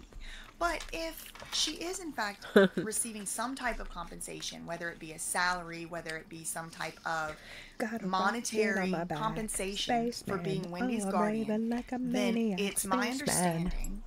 Again, I'm not there. I don't have access to the books, the records, but I just, from what I understand, the money would be coming from Wendy's estate. So if there's no money left in the estate, Sabrina can't get paid. But if there is money in the estate, then she could get paid. So this, not only will the guardian not receive any financial benefit from the A&E matter, like, yeah, maybe she won't get a percentage or something. But if there's money in there for her to get paid her normal, regular guardianship administration fee, it is actually money from this lawsuit, which would keep her afloat if the rest of the money. So y'all see what I'm saying? Maybe you don't see what I'm saying, but I know what I'm trying to say. Anyway, so then Roberta said, we will not receive, the law firm is not going to receive a penny unless or until they succeed in getting money from this A&E lawsuit. So the lawyer goes on, in light of the unusual circumstances present here, where Wendy Williams has now repeatedly stated publicly that she disagrees with the diagnosis, a symptom that is not uncommon for patients with her disorder. Okay, and look, they got a little footnote 5 here. You see footnote 5 right here? So it looks like they are citing to some kind of medical something, right? She's saying, the lawyer is saying, Wendy claims she don't have this FTD, but it is a common symptom of FTD that you deny the FTD. And then she got footnote 5. Well, let's go to footnote 5. All it says is FTD-associated executive dysfunction also makes FTD patients particularly vulnerable to manipulation by third parties who may not necessarily have the patient's best I'm upgrading my at heart. seat So this tomorrow. is just musings of a lawyer. I mean, there's no citation to anything. So I don't know why they even put this in here if they were going to cite something. And they almost made it, in my opinion, it was a little misleading, in my opinion, because they made it seem like they were citing an authority. But they don't cite an authority. They're just blabbering, in my opinion. There's no medical authority here. And y'all see down there it says, I'm not a doctor. So don't take my word for it. I'm waiting to hear from one. The letter goes on. The guardian believes it would be prudent for Wendy to undergo a new medical evaluation. Okay, so we have this letter all the way back February 5th, 2025, where Sabrina's lawyer is also saying Wendy needs to have a new medical evaluation. This will involve comprehensive neurological and psychological testing by a specialist in the field, the issue of whether Wendy has the capacity to assess what's in her own best interests, deserves a renewed careful consideration here by in qualified any experts capacity. and should not be left I to the appreciate careless speculation in tabloids, radio, or on the internet. And you see my little note here. It says, then why do y'all, Sabrina, the Guardian, and her lawyer, continuously rely on these same tabloids as somehow proof for Wendy's diagnosis? Even now, they continue as recently as like 2 weeks ago, they're still saying it was so obvious that Wendy Williams had frontotemporal dementia because Page Six and OK Magazine and People Magazine reported that the family had been informed of some type of dementia diagnosis. So they are relying on tabloids. But then they're like, it is careless for tabloids, radio, and the internet to speculate. It's like, so when y'all were, in my opinion, astroturfing, that was fine. Whenever they were reporting on Sabrina's side of things, that was fine. And it was so fine that she is relying on it and those tabloid reportings still. In her most recent complaint, she's still relying on Page Six, OK Magazine, People Magazine in hers. But when other people are talking in the media, Rooms loads a complete serving of fruits, veggies, adaptogens, vitamins, minerals, super mushrooms, prebiotics. it's careless speculation. Okay, it's very hypocritical. I need more ice. So they want to stay the matter. Okay, so what they end up asking, what Sabrina Morrissey ends up asking here on behalf of her lawyer is they end up asking for the judge to put a pause on the whole entire A&E lawsuit on both sides. And they also seem to be wanting to put a pause, or in legal terminology, a stay, on the guardianship matter as well. Let me show you the most recent filing. It was literally exactly a week ago. This is docket number 65. It's only 2 pages long, and I just want y'all to take note of the timing here. Okay, this was filed, docket 65, in the Wendy Williams case pertaining to the A&E documentary Where is Wendy Williams? You see Sabrina Morrissey acting in capacity as guardian of Wendy, and then the A&E television network. So that's the lawsuit. We're still looking at the same one. Docket 65 filed March 4th, 2025. Okay, so today's March 11th. So this was exactly a week ago. And it's interesting to me because it exactly lines up with the big breaking news of yesterday, which is that Wendy not only got taken away from the luxury prison that Sabrina Morrissey has her put in, but she got more ice to evaluated water bottle for capacity and my wine. evaluation. Was done. I call it just wine yesterday. It was sarcastically. I mean, I didn't watch it be done. It's the tabloids again. Japanese plum liquor. We're just having to take the word It's tabloid 23%. because they have the guardianship proceeding sealed from the public. Okay, so all we can do is take the tabloid. I wish we didn't have to. Y'all know that I advocate strongly and have for 5 years advocated strongly that guardianship proceedings should be open to the public. But nobody wants to listen to me, at least as of yet. So this timing is very interesting because look at what they were discussing. This is an order, as you can see, the order from the judge. On February 14th, I may have gout. Plaintiff, that's Sabrina Morrissey, Isn't that going to be hilarious? moved to stay The only or to protein I pause can the eat discovery without and pain. the action pending a Proteins. renewed medical evaluation. Tofu. Okay. So and what was it fish. pending? A renewed medical evaluation. In light of defendants' Watch me consent not be able to eat it a anymore. limited stay in the action, the court grants a 3-month stay of this case. The parties shall file a joint letter updating the court as the status of the evaluation no later than June 4th and advise the court of their positions. Okay, so this is going to be paused. The whole case is going to be paused, at least insofar as the discovery, the give me your communications, you give me the transcript, you give me all that, depositions, all that. You can't do a deposition of somebody if their capacity is up for dispute. So the whole entire discovery process is now going to be put on hold. Now, this might sound familiar to the Justin Baldoni case to some of y'all because the same situation is going on over there, but not having to do with capacity. The New York Times got a grant of stay of discovery pending their motion to dismiss. So this is pretty routine. You can kind of put a pause on stuff, okay? But this is an order from the judge saying, yes, there's going to be a 3-month pause. So June 4th is 3 months from the date of this. Now, this was again filed on the 4th of this month, so this was a week ago. So now we have 2 months and 3 weeks or whatever left to go. And the parties are going to, on that 3-month deadline mark, they have to file a joint letter updating the court as to what was determined having to do with Wendy Williams's mental evaluation. Because look, Sabrina moved to pause the discovery pending a renewed medical evaluation. In light of the defendant's consent to, so the defendants did consent to a limited 3-month stay. Guardianship of Wendy Williams. They did ask a bunch of requests. This is the legal paperwork for Wendy Williams. The specifics of who was going to do the evaluation, how the evaluation findings were going to be used, stuff like that. Hi, Bird. Welcome in. I love you. You're an amazing human. I hope you know that. I've had a very bad depression day, and I leave for the doctor's office for my pre-check for my hysterectomy in 8 hours. And then 8 hours after that, I leave for the airport for London for a week, where I pretend that life is not happening. And then I come back, I have a hysterectomy, and then they assess the mass they found in my jaw today during routine dental cleaning. An alarming mass during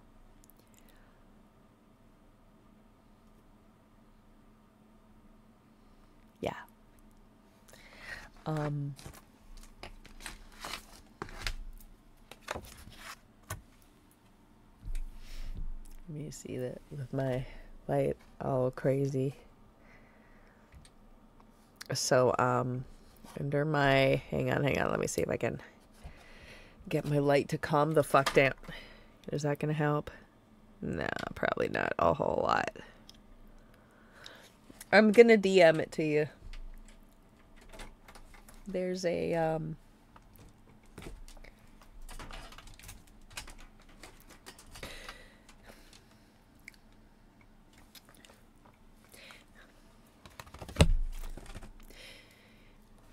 reasonably we've caught it early, but perspective, this is number 5.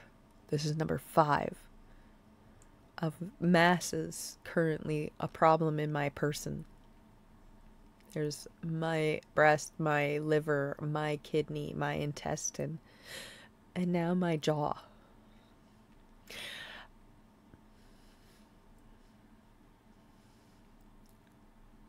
I can't be by myself right now, so I'm streaming. I'm forcing salmon down so that I can drink more wine. And then I'm gonna go live in denial in London. The judge decided to kick the can down the Let's road watch about as Wendy to addressing Williams. Any of that. The judge not going to address any of that yet, but the judge leaves the door open. Thank you for being involved in my life, regardless of anything that happens in the future from this point on. I love you. You are an amazing human. Please be aware that you bring light to people whether you realize it or not. Regardless of any struggles you have going on your own, you bring a positive energy to people all in your own, just by your existence. You don't even have to do anything. You're just fun, chill, calm, reassuring, safe vibes. And it is just so hard to find that in general. And I need you to know that I love you so much. And thank you for being part of my life for so long. You literally have provided me solace as my sibling for entirely too long. Thank you. Thank you for being my big brother. I love you very much. Thank you. My internet family has kept me from a lot of mental health self-harm things, and I need them to be more aware of that. Thank you. I love you. You are amazing. Thank you. Back to BJ. And drugs. And wine. And salmon. Do whatever you need to do, baby. I am watching BJ. I'm just here. I can't lay down. I can't listen to what I can't. I don't even know. I know I don't even need to explain myself. That's why it's crazy and awesome at the same time. I can't with this right now. It's off the rails. I can't with its nonsense right now. So I can't lay down. And I have the doctor soon. And it's picture day for school tomorrow. So Alice has to look cute. And I got to do her hair in a few hours for school. And then I have my pre-appointment for my surgery. And then I can go, if I feel able, I can go to sleep. And then at dinner time, I got to be at the airport for my flight to London. I'm already packed up. I made sure I packed up. I can't. Yeah. It's fine. Even if you were around, I would not have told you what's going on. It's dumb. It's dumb. It's so dumb. It's like an embarrassing amount of dumb. It's dumb. I'm tired and it's dumb. And dumb things keep piling together, and it's just dumb. I'm just dumb. I don't want to deal with it. I'm trying to force this salmon down because I know the wives are going to watch this later. Open to address it. So BJ. By that 3-month deadline, so like 2 months and 3 weeks or whatever, the parties are supposed to alert the judge as to Wendy Williams's capacity evaluation and advise the court at that time of the 2 different parties' positions, whether they need to keep pausing the case or whether they can move forward. Should the parties require at that time court intervention as to the defendant's remaining requests? So the A&E and them had asked a bunch of stuff. They made a list. Number 3 was that the medical professional that was engaged to evaluate Wendy wasn't going to act as an expert witness in the case. Any report prepared by the evaluator wasn't supposed to be used as an expert witness report. And another one that the defendants wanted was that the results of the medical evaluation had to be discoverable once the discovery period was opened back up. The judge said, that's all cute and fine. I'm not going to decide on that right now. We're not even going to get into that. We're just putting a 3-month pause, and I don't want to be bothered for 3 months. Thank you. He says, though, defendants can renew these requests later at that time. In light of the court's decision to grant plaintiff's motion, that's Sabrina Morrissey's, then Sabrina's... So, I just looked down and my ankles are visibly inflamed. I think I have gout. It runs in my family. I won't be able to eat mushrooms or salmon. The only things I can eat without pain are tofu, mushrooms, and salmon. You can't have soybeans or tofu or salmon on a gout diet.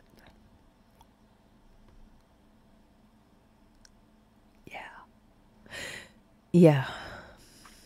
So remember that part where I said about compounding stupid things? And then while these stupid little things are compounding, big things keep happening at the same time. Look, I got my nails done today. Aren't they cute? I love them. I have to take them off when I get back from London because I can't have nails on when I have surgery. And then I have 3 weeks of recovery, and Arsenic is coming here for a week. And...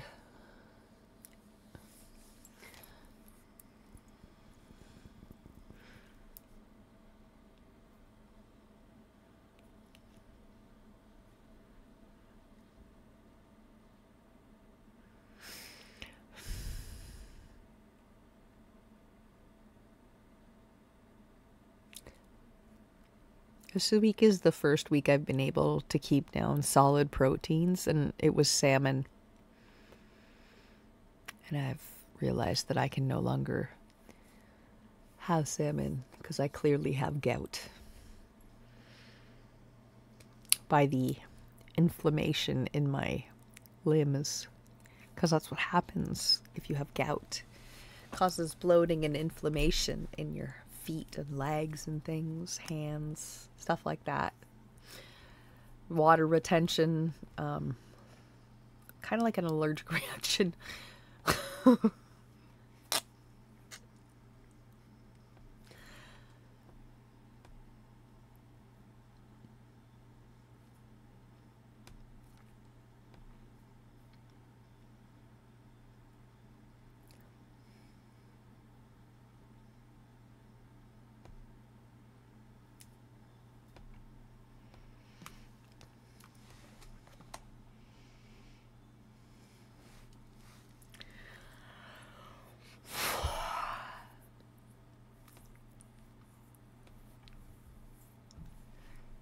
Right after slamming salmon, yeah, I just realized that I have gout. And the only proteins I've been able to successfully consume in the last... The only protein I've been able to successfully consume pain-free. Let me preface this. The least amount of the least amount of pain. The least amount of pain. Gout. Salmon. This is my third time having it in like a week. Maybe 2. A little less than 2 weeks. And I was so excited because it doesn't get caught on my hernia in my esophagus.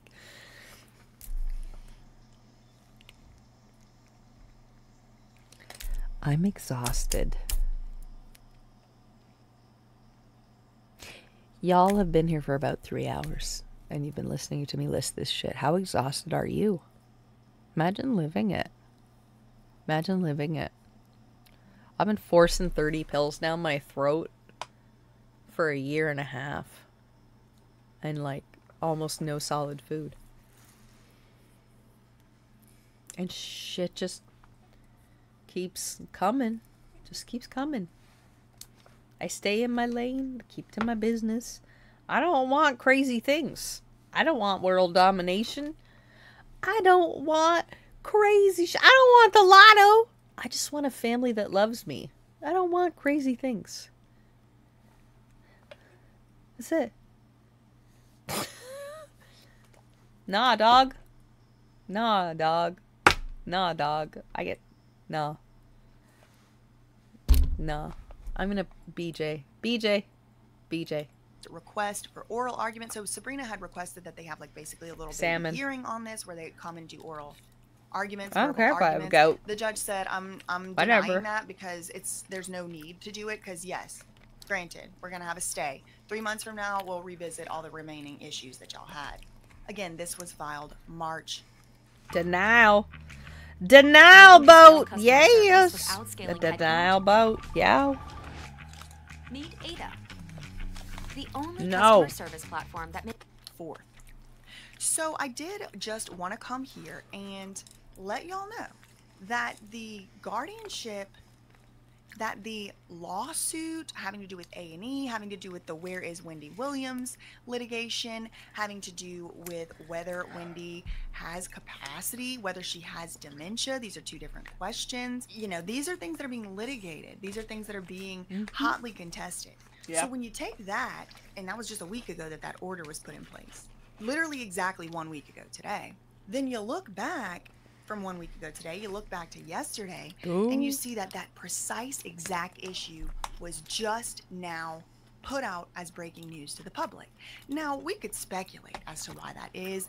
It would truly just be speculating. I mean, there's really no way to know, but something that I do wonder is whether, just like how Sabrina Morrissey seemed to be using the media to her advantage, relying on OK Magazine, relying on Page 6 reports, relying on People Magazine reports about what was diagnosed and things like that, instead of relying on actual medical diagnoses, instead of relying on her own personal knowledge, she's relying on tabloids. I'm wondering if this isn't a good for the goose, good for the gander, media matters, astroturfing, PR. So now the defendants, which is like A&E and Lifetime, and them are now able to come around now and say, as reported exclusively by TMZ, Wendy actually does have capacity. Because at this point, Sabrina has really tied her fate to these tabloid media publications. I mean, it's very hypocritical to me that they are arguing out of the other side of their mouth on this February 5th letter to the judge, that all of a sudden now they're arguing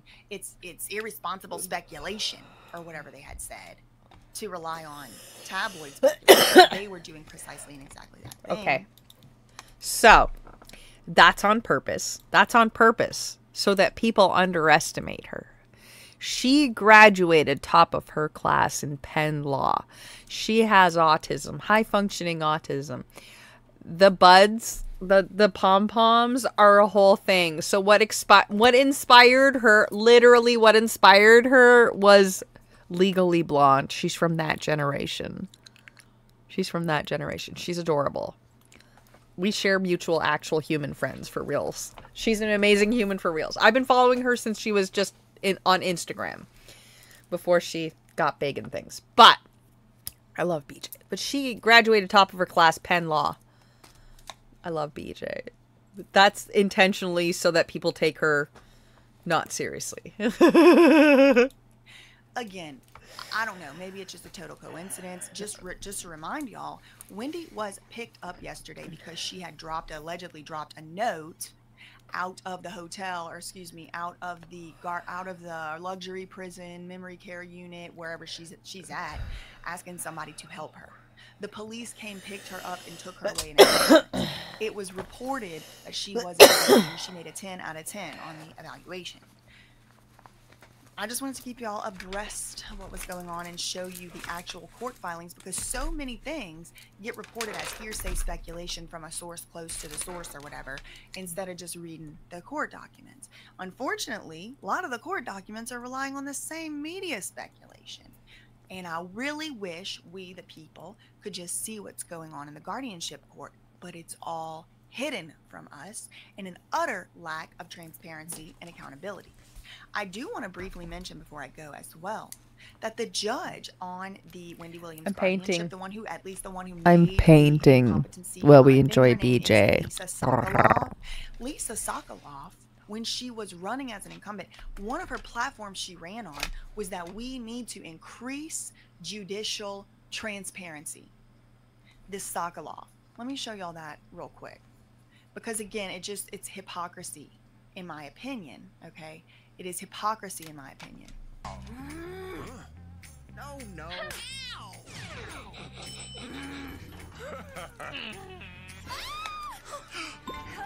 Here is an article. This one is from 2019. 16 judges gather for New York State Supreme Court Candidate Forum. Okay, so as a judge, Lisa Sokoloff has gone out of her way to help underrepresented minorities trying to break into law. Trying to break into law. Okay, so that's her. She reiterates her commitment to diversity and inclusion. Again, this article is 5 or 6 years old. She says, quote, "The first 2 out of 3 people I was able to hire when I was practicing were African American women. Both of those women became partners at law firms. One of them is making twice as much money as I do and paying it back. They also shared a desire for increased transparency." So the way they kind of write this is a little ambiguous, but the way I'm reading this ambiguous article is like they also shared a desire. Shared meaning this is a desire they all share, the diversity and inclusion judges or whatever. Maybe they also shared, like reading it the other way, could be that Sabrina Krause is one of the people that shared. But the way I'm reading this is coming right off of the Lisa Sokoloff quote. They, meaning the judges, also shared a desire for increased transparency. This other judge, Sabrina Krause, claimed that she's published countless decisions for precisely this reason. Quote, "During my 10 years in housing court, I published hundreds of decisions. I dare say that if you do any legal research on any area pertaining to tenant law, you will come up with one of my published decisions. I publish a lot because I think that transparency is critical to the public's confidence in the court system. One more time, transparency is critical to the public's confidence in the court system. You should know what we're doing, when we're doing it, and how we are ruling. I agree. So now I think it's time for Wendy Williams' guardianship docket to be reopened to the public and made public record, just exactly as it was when the case began. Okay? And another reason that I believe it should be open to the public is argued by Sabrina herself. This is docket number Have you ever 50. drunk? Have you ever And it occurs done an on page art 13. project This is Sabrina only Morrissey when has you're filed drunk? this. The public interest I've been painting this favors painting a stay. only Wendy when Williams I'm has drunk. recently been For making one of statements. my This was filed besties. on February 14th. This is the I document upon which the I judge literally grants. only The paint judge it when I'm granted drunk. this document. Okay, So. again, this is the judge in the A&E matter. This is not the guardianship court. We can't see the guardianship court ruling, okay? But this is Sabrina Morrissey saying this. Wendy has recently been making statements in the media. They have been widely reported. This has created somewhat of a media storm and public debate about whether Wendy is incapacitated and whether she requires the care of a residential long-term care facility. I said, look, you see my little red right there. The same tabloid media Sabrina relied on to somehow prove Wendy's incapacity? Okay, inconsistent. Sabrina says this controversy, this public debate about Wendy's capacity, whose flames are fanned almost daily in the tabloid media, the public thus has an interest. This is Sabrina Morrissey has stated this, or through her lawyer. The public thus has an interest in receiving an answer to the questions that have been raised by the media in response to Wendy's statements, and a medical evaluation confirming Wendy's incapacity or contradicting her incapacity will assist in answering the public's expressed concern about what is best for Wendy. Okay, so right here, you're looking at it. Take your screenshot. Okay, I'm not the one who's saying it in these terms. Actually, I mean, I do agree with them. The public does have an interest in what the courts decided, why the courts decided it. Ms. Sokolov's own colleague on the DEI judge committee has also claimed that they care about transparency. Open up the docket. Sabrina even agrees. Apparently now, all of a sudden, Sabrina agrees now that the public has an interest in receiving an answer to this question. Okay, so it looks like I'm in agreement. The people put a 222 in the chat if you're in agreement. The lawyers are all seemingly in agreement that Wendy Williams' capacity declaration, capacity evaluation, and all of that needs to be public record. Yes, ma'am. And now, in fact, Hang on, indeed, I need it's to be been upright to reported widely digest. by TMZ yesterday. Thousands of people have already watched just my video alone. So yes, open up the docket. Comment, open up the docket. Comment, open up the docket in the comment section down below if you agree. That's all I really had for today. In the meantime, facts ain't defamation, and neither is reading the publicly filed court documents, girl. Love you, mean it. Okay, bye. Oh, okay, one more.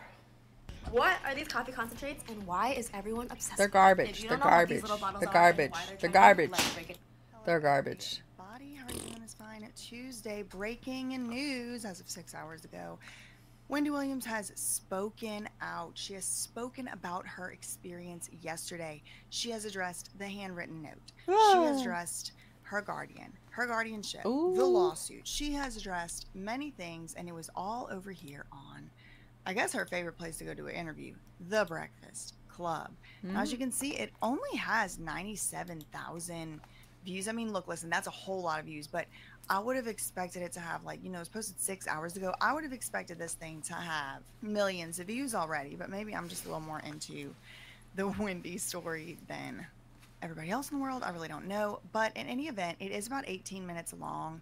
I'm not going to watch it. I do want to recap, though, with y'all what was said, you know, what I found to be important in my notes. So she did the interview just 6 hours ago. The first question they ask is, what happened yesterday, right? That was when we got the news about the capacity declaration, evaluation. She was busted out of the luxury prison by the police. The NYPD were investigating all that, right? So they're asking her on Breakfast Club, what happened She said, Wendy said, I was just exhausted. I wanted to go to the hospital to talk to a doctor.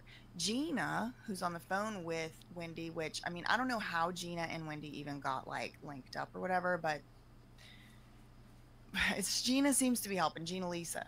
Gina said they were trying to figure out how to break through and get a motion into the legal case. She said we were stuck, just waiting for the lawyers to get through their process.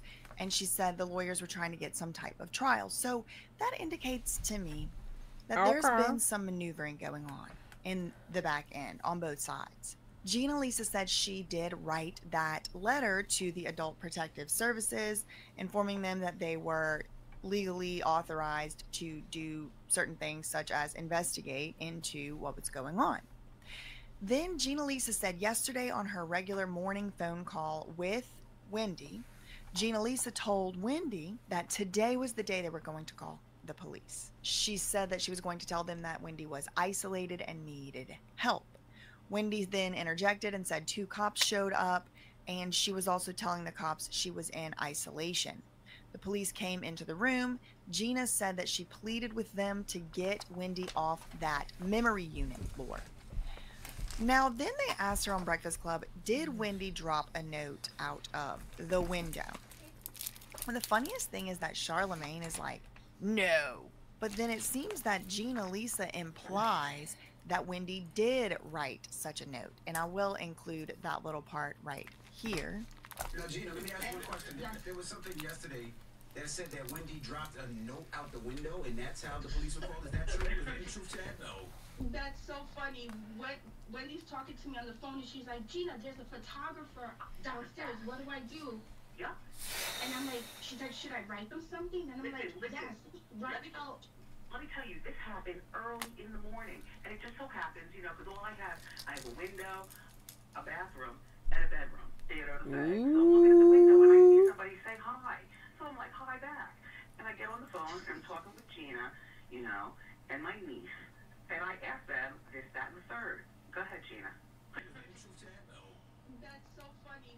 But basically, according to Gina, Wendy was talking to her on the phone, and she said there was a photographer outside. Wendy was like waving and saying hi to him, and then she apparently asked Gina if she should write something, and to which Gina said, yes, write help.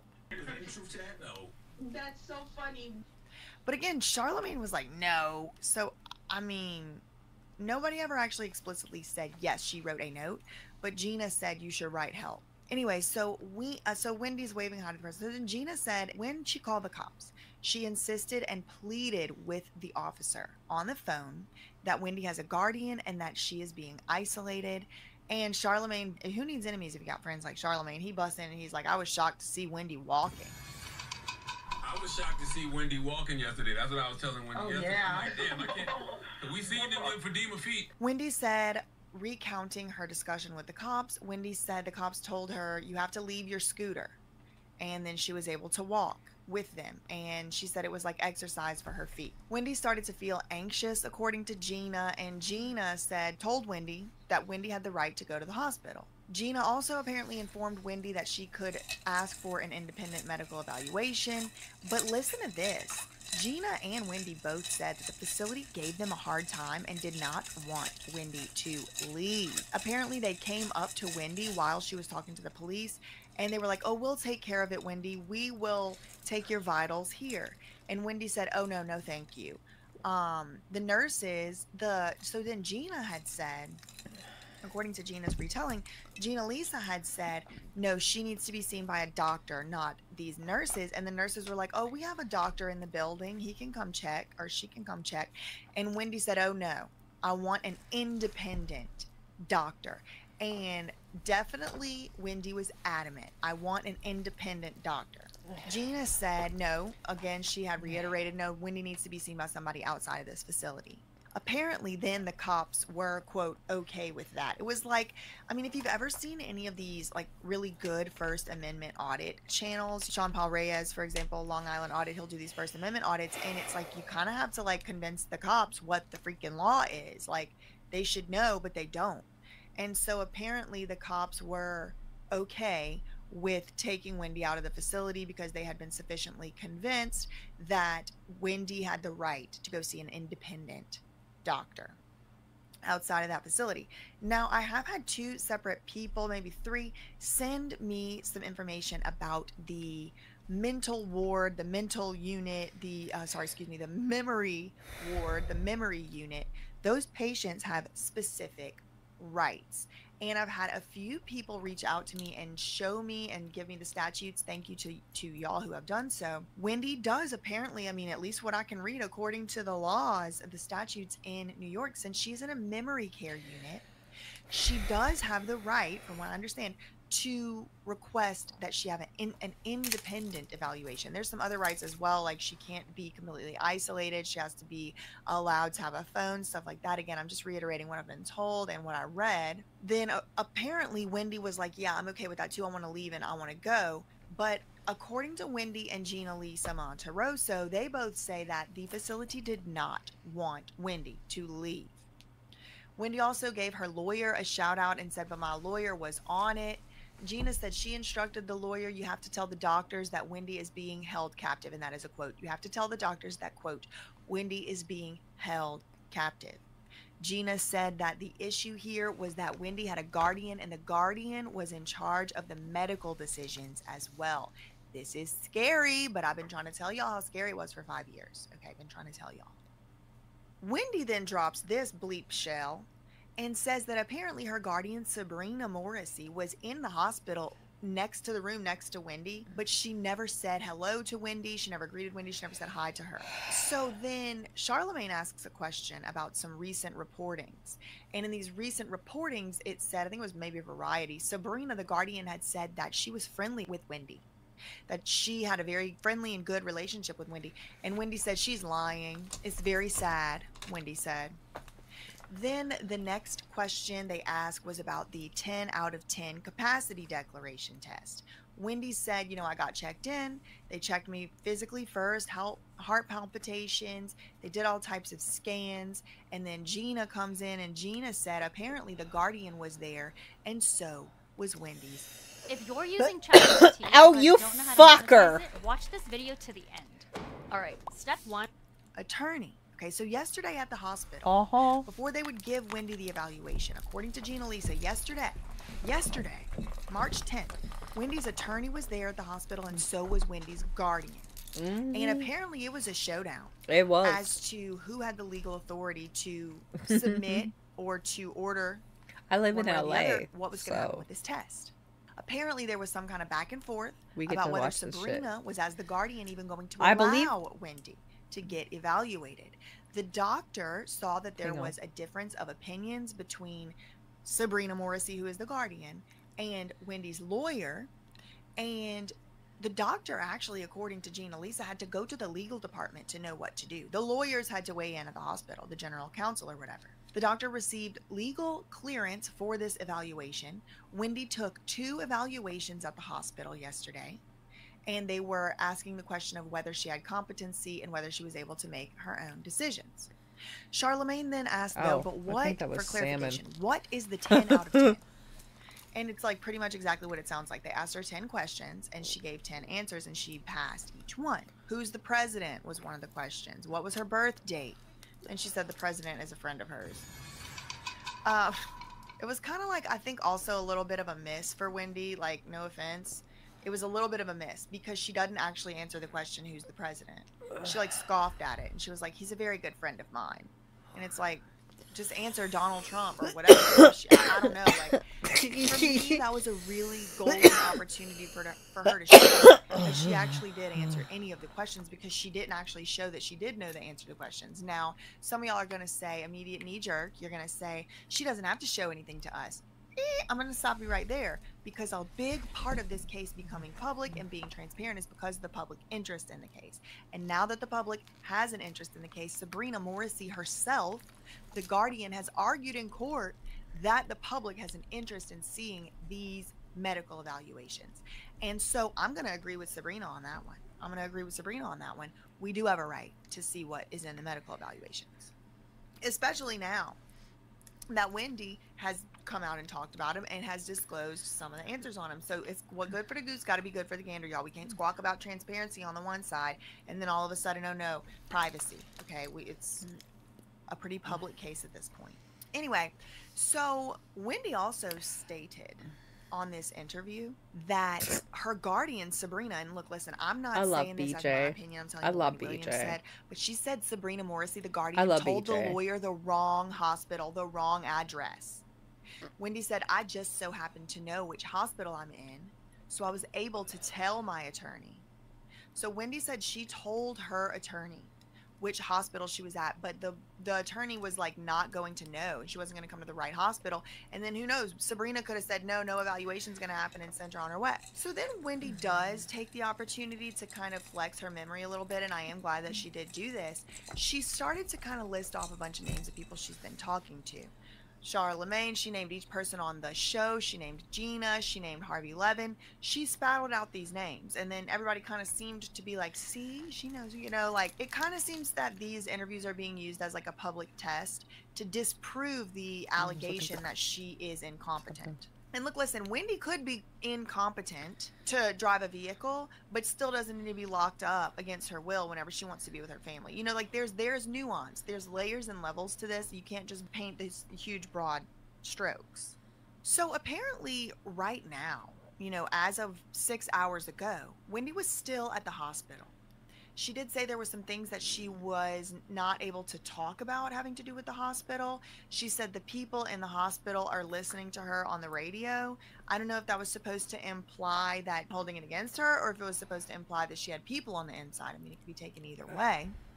But again, Wendy, I think, kind of flexes her memory a little bit, kind of shows a little bit like, I'm not this forgetful dunce that they're trying to make me seem. And she said that her lawyers and somebody else had brought her to Chipotle. Maybe it was the hospital staff. I brought her to Chipotle, and she was talking about how she just doesn't have such a simple thing as like eating a steak, and she just wants to eat a steak and all of that. Oh my gosh, I would love steak. Medium well done. And it's like, you know, this is kind of what I'm talking about. There got to be levels and layers and nuance to stuff, because just because you start losing your memory, you can't eat what you want to eat no more. Just because you know, that's what I'm saying. Like, even if Wendy has some memory problems, this cannot be how we deal with it, because inevitably all of us are most likely going to reach a point where if we get to a certain age, we're going to have a memory problem. Maybe it won't be at 60, but all of us have the potential to have a memory lapse. All of us, for any reason at all whatsoever, have the potential to start suffering from some cognitive decline, whether it be permanent, whether it not. So it just can't, to me, it just cannot be the case that like the majority of society that reaches a certain age is going to be treated like Wendy Williams is being treated right now. That cannot be the country that y'all want to live in. It can't. Because if you think you're going to be able to be the one that's in charge the whole time, dude, listen, all the Sabrina Morrisseys and Lou Taylors of the world, they got theirs coming too. You can't stay young forever. And it's going to come back around. And if it were happening to Lou Taylor and Sabrina Morrissey, would I be, you know, on the front lines advocating for their rights? Probably not. I would never say this is how people should be treated, because it's only ever a matter of time before you are the one who is, for some reason, spending your money the wrong way that somebody don't like, giving the money to the wrong people, etc., etc. You forgetting the wrong facts about the wrong things. It's only a matter of time for most of us. So I got to speak out against this. And as the interview wrapped up, Charlemagne did say that, you know, people wanted Wendy to say, how you doing, or whatever. And Wendy did kind of say it a little bit. She didn't do it in her like full intonation, but then she's like, am I allowed to say that? So it kind of gives, like, you know how like the Hulk Hogan or whatever isn't allowed to call himself the Hulk when he's speaking at a political rally because probably WWE owns it or whatever. It feels like the how you doing is owned by someone, and that's why Wendy was like, am I allowed to say that? And then finally, to wrap it up, what we were left off with as viewers of this program, and I do invite you all to go and listen to it for yourself uninterrupted. I will leave the link in the description box down below. But on the way out, Gina said, and Wendy confirmed, that they were attempting to get Wendy into an alternative living situation where she does not have to go back to the luxury prison. And they kept calling it luxury prison, but it's a memory care unit on the 5th floor of a residential treatment facility for, you know, people that have memory problems. So the last thing we heard from them on their way out of the 18 or so minute interview was they are trying to get it to where Wendy does not have to go back to the memory care unit over there at the luxury prison, but instead somewhere else. But they didn't really give any details as to that. And that is all I really had for today. You can go check that interview out. In the meantime, facts ain't defamation, and neither are opinions, girl. Love you, meaning. Okay, bye. Skin craving moisture? Get it. Oh, what the fuck?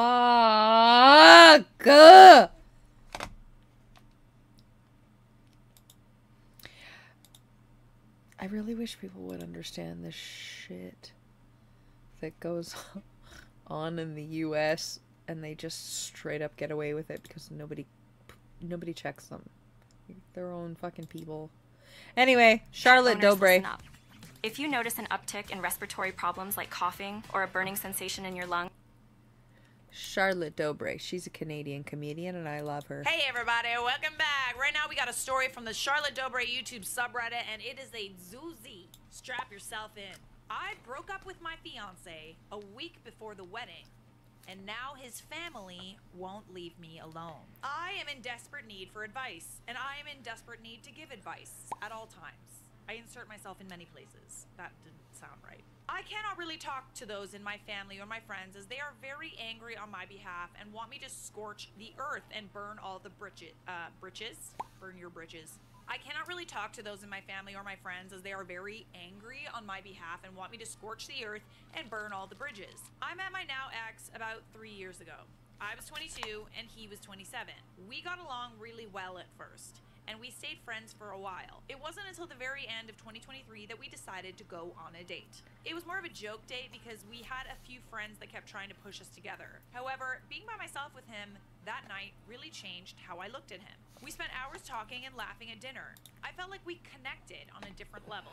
We spoke about what we wanted for our futures and they almost completely aligned. We started going on several dates a week after that. Some just to coffee shops or walks, others to nice restaurants or movies, etc. Okay, going well, going well. I say all this to show that the relationship was always easy, fun, and happy. We had very few disagreements, and those we did not have were not about serious topics. It breaks my heart knowing that he was lying to me the whole time.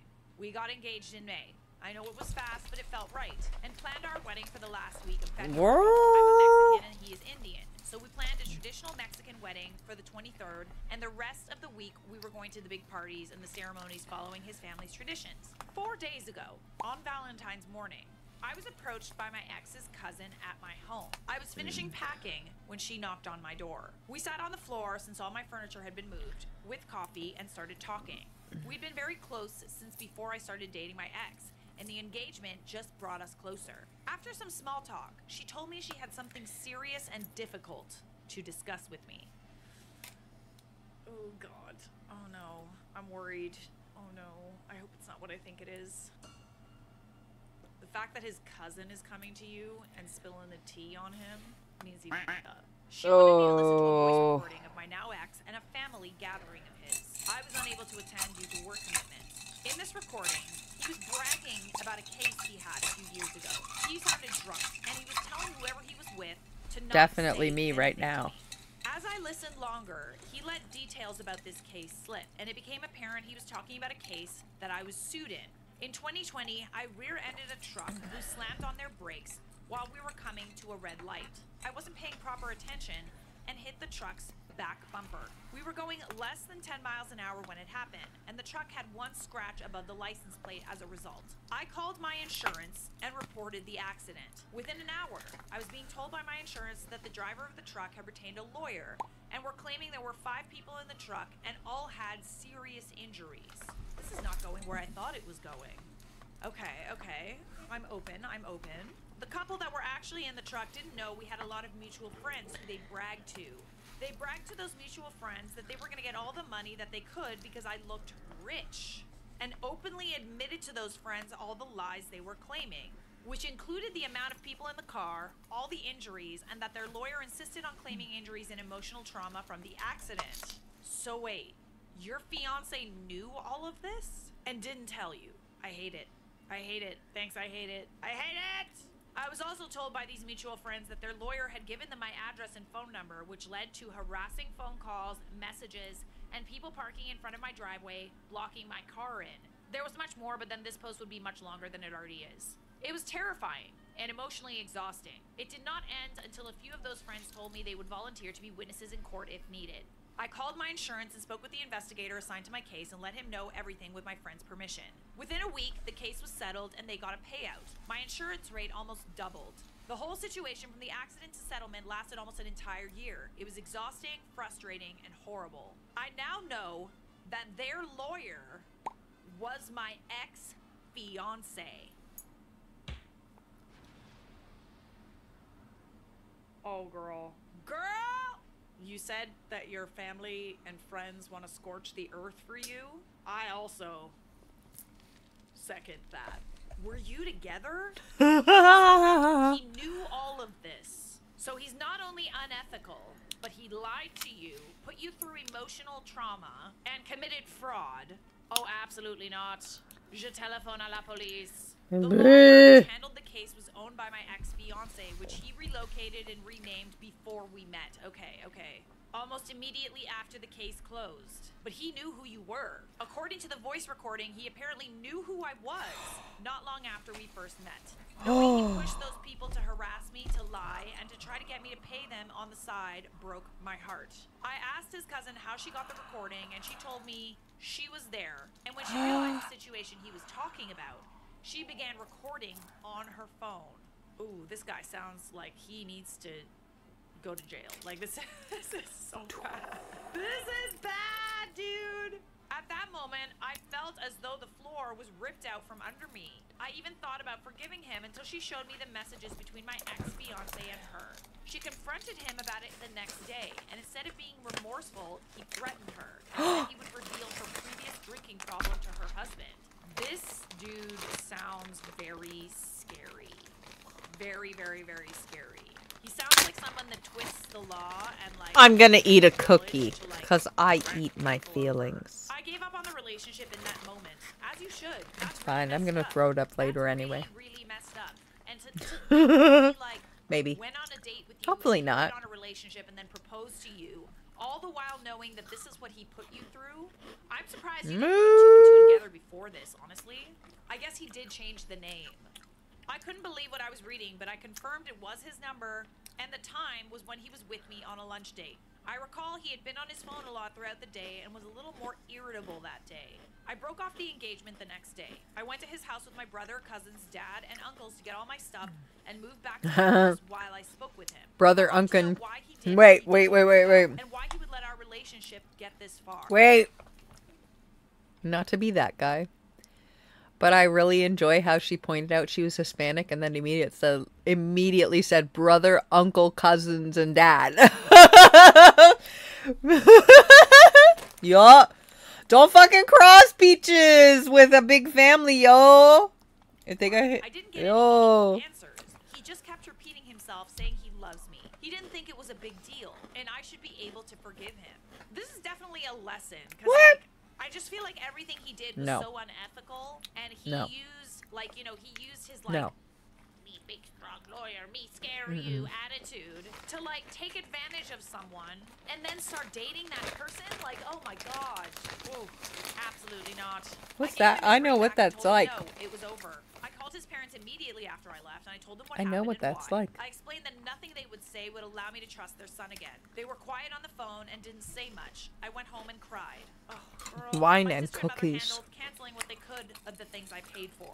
All was quiet until yesterday. His whole family had been calling me, messaging me, emailing me, and showing up at my house to try and convince me to get back with him. I mean, at this point, like, they should be happy that you're not going to the police. Fucking for real. This can't be legal. Like, I'm sorry, but what he did, that has to be unethical. I feel like he could get disbarred.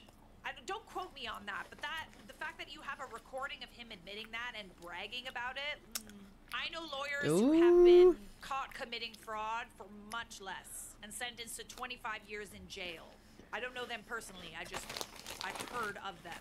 I spent an entire 24 hours trying to convince myself I could move on and stay with him before I called my dad and asked him to help me move my stuff. However, the onslaught of messages, phone calls, and now his visits have been a lot to handle. I don't know what to do at this point. I'm exhausted, 2 cookies. overwhelmed, and I feel like You see that? 2 whole cookies. Good girl, right? no, you haven't. I think that My salmon is still down. Anybody else notice that, by the way? Fuck yeah. and it makes you think, like, what kind of person would, like, do that to somebody else? This lawyer is not ethical. And then lie to you and then start a relationship with you knowing that he... Fuck off! Meet Shady Ray. Sunglass. He did that. I can't see myself trusting him again. Yeah, you can't. And I can't Duh. see the same man with the good morals I fell in love with. Same. Oh my goodness. I don't know, man. Like, you definitely should not get back with this person. No. Like, you will never be able to trust him again. Duh. I think that, like, it might be a lot, but change your number. Yep. Get a new phone number. Yep. Move. Yep. His whole family's being very pushy. He's being very pushy. And, like, you have every right to end the relationship over this. Like, this is, like, such a huge betrayal. I know it's a pain in the ass. Change your contact info, get a restraining order, no contacts, like... Yep. If Bye. you get a restraining order. You absolutely made the right call. What a bitch. I bet it gave him such an ego boost. Ew. Knowing how he manipulated you before you met and continued to do so once you entered a relationship. Why would you want to get in a relationship with someone who obviously enjoys inflicting pain on someone? Yeah, Ew. it's like the bragging for me. Like, it's like the, like, openly talking about it with someone at a party around people that could tell you. Like, that is just, like... Gross. He clearly did not feel bad about it at all. He's like, flexing my lawyer chops. I'm such a good lawyer that I fucked over my fiance. Yeah. said no Gross. coherent and kind person ever. What? So you can tell she's Canadian like me, right? Literally serious. Like, I'm pretty sure She lives in Toronto and I'm from Kingston. Yeah. first person he's done this to, and you won't be the last. Same area. Innocent people could lose their whole livelihoods because your ex has clients blatantly lying and wouldn't have any qualms with them doing it in court. He's not who you thought he was, and you should thank his cousin daily. His cousin is like really saved you in all of this. For real. Imagine a divorce with kids. He would make your life a living hell. Oh my god, I didn't even think of that. Oh my god, imagine having to like, okay, so let's say you go through with this marriage. He starts to reveal himself more and more, okay? He starts to use his little lawyer knowledge to like make you feel trapped. You eventually try to leave. And then knowing that you have this kind of person who like manipulates the law like this on the other end, that is scary. Like, that is scary to me. And he has a personal vendetta against you. Okay, we do have an update. Thank you so much to those of you Mine's a detective, not a lawyer. Just saying. Just saying. who've given advice and kind words. It's been helpful, and I was not expecting this many responses. I can't respond to everyone, so I want to say thank you. Last night when I posted, I was emotional and a little lost on what to do. I woke up this morning and decided to take action. Yes! I would like to address a few things I've read in the comments. First one is, I didn't make the connection of him being that specific lawyer by name because all communication between my insurance company and his lawyer that I was privy to only showed the lawyer's last name, such as Mr. Last Name. And my ex-fiance's last name is one of the most common last names in his culture. I never Googled anything because the accident happened right before COVID shutdowns in our area. And as I was doing my schooling and training as a pediatric nurse, my life was insane at the time. When I met my ex, I recognized the last names were the same, but the law firms were in different cities and had different names, so I never gave it a second thought. Second, we were not together during those events caused by the accident. We didn't know each other. We didn't meet until 2022, almost 3 months before I turned 23. And the car accident case was closed in very early 2021. Third, from what I understand, he was born in the US but grew up in India and got his law degree there before moving back to the US. And went through the process of getting an LLM and then state boards. Then his parents gave him money to set up his law firm. I knew all this before we began dating. I just assumed he was speaking about his current law firm. And no, I haven't ever looked into it deeper. I just took what he's told everyone in our group as the truth. Based on the date of the accident, he was 25 when the accident happened, and the case was closed before he turned 26. Never went to court because, as I was told by my insurance, there was a lack of evidence. I wasn't told the particulars of their injuries in order to not prevent any HIPAA allegations. I was only told of the general nature of the injuries being claimed, back pain and emotional trauma. My insurance paid them a small portion of my liability limit because the accident was my fault, and I believe that they were just trying to close the case. But again, I was told there was no evidence to make any claims. Ooh, see, this is the thing. This is the thing about having a lawyer. Most people cannot afford to go to court. Like, it's definitely a power play to get a lawyer involved. Buddy. People, you know, it's like, it was her fault, you know, like, maybe if she went to court, you know, they would have witnesses and all this stuff. And yes, there was no evidence, but, like, at the same time, you still have to go to court and pay for that, which could be tens of thousands of dollars. So the solution really, a lot of the time, if you can't afford to go to court, is just to settle.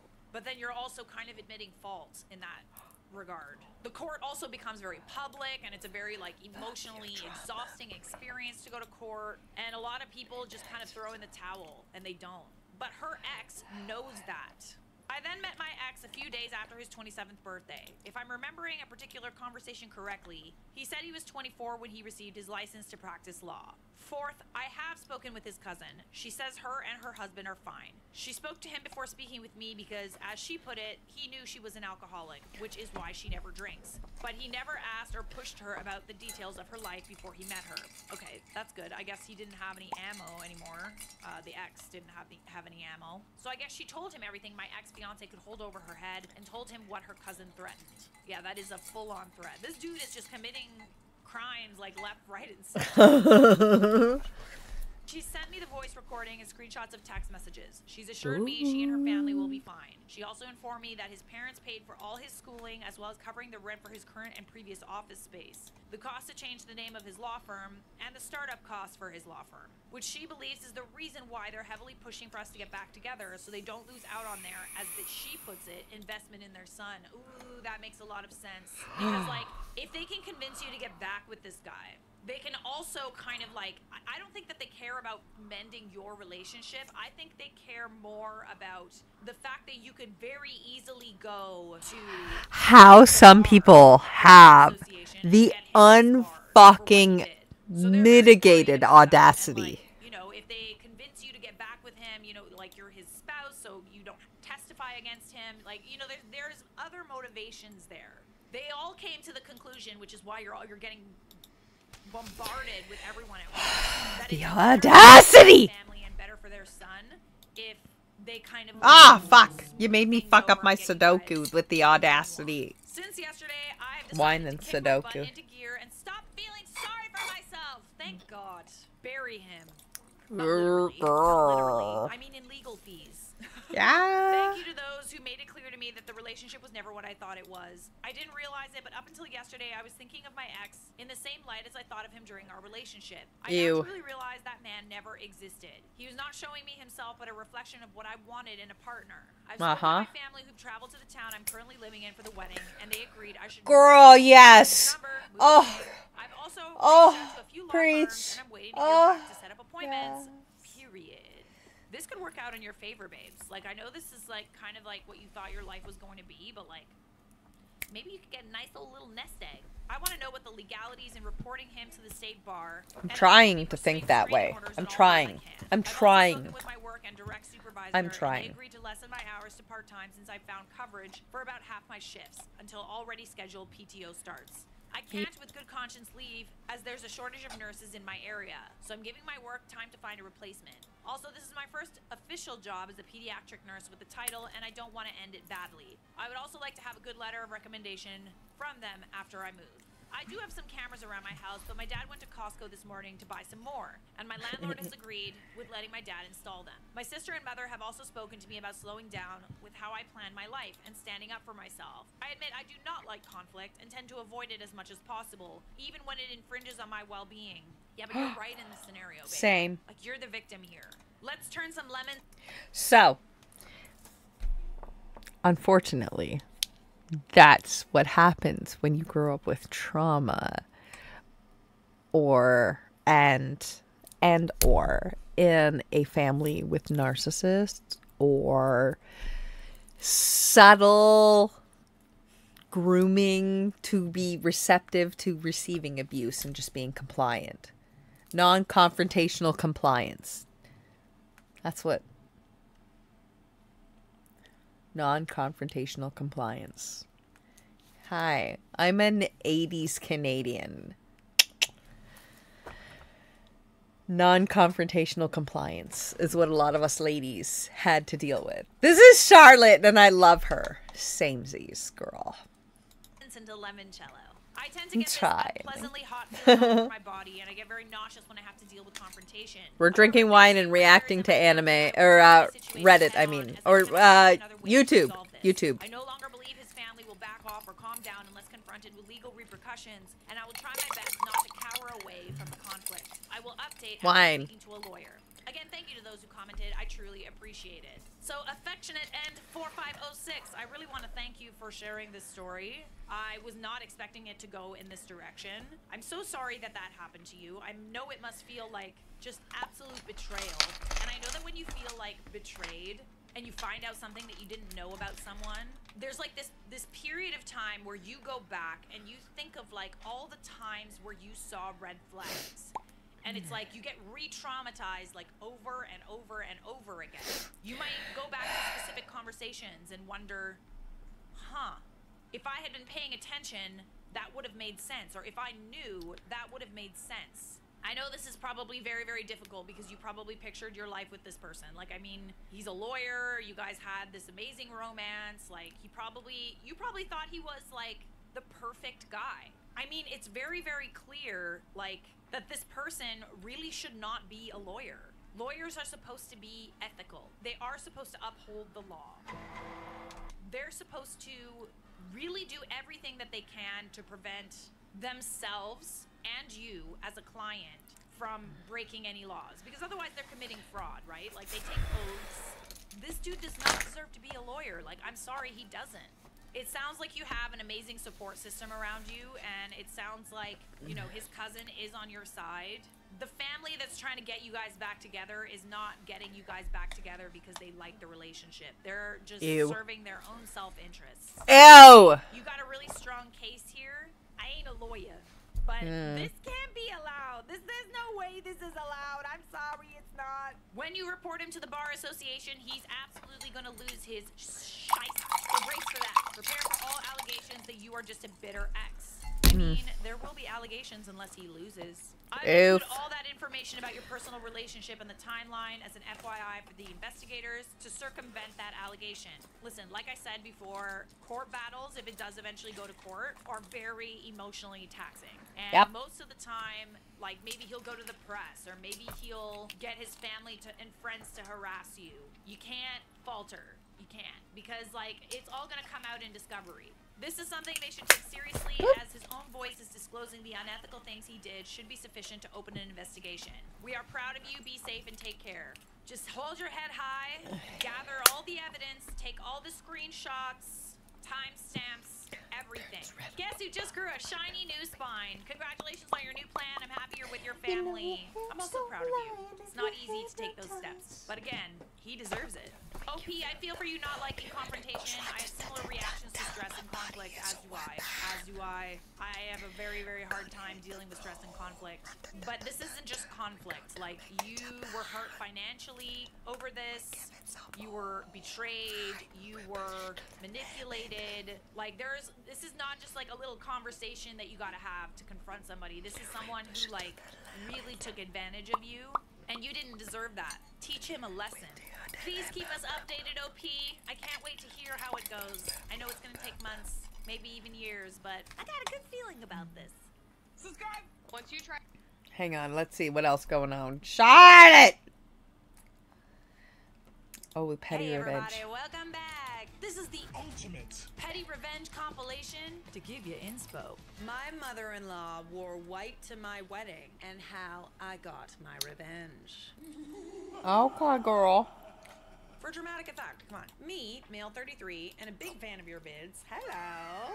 Oh. Fellow potato. Also male 33. We met 7 years ago. Started dating after 3 years of knowing each other. We'll We push got it to married the last limit. year. We decided to have dinner with each side of our families separately. We're getting drunk and reacting to Charlotte. About our engagement. Dinner with my family went smoothly. On the other hand, the dinner with his family was a stressful event after we shared our news with them. At first, his parents and sister were thrilled and really happy for us. Then wanted to know details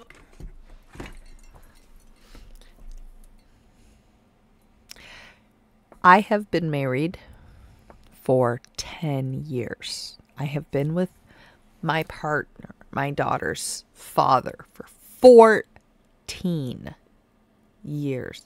6 of those 14 years, his only sibling in existence refused to meet his fat Caucasian wife. Okay? Then randomly, he just, after I gave birth, decided that I was worthy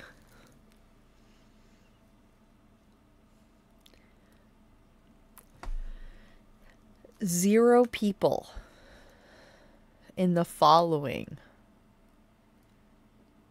years ever clocked him on it. He never apologized for it. He was never sorry for it. It was whatever.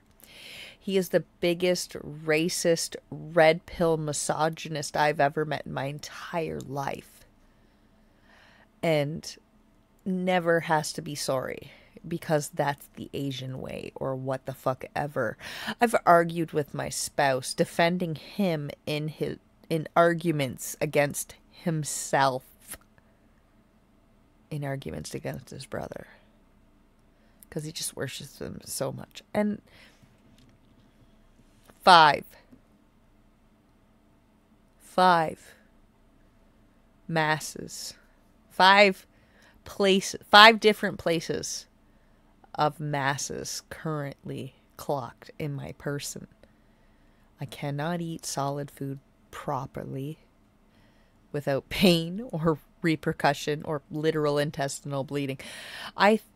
30 plus pills a day.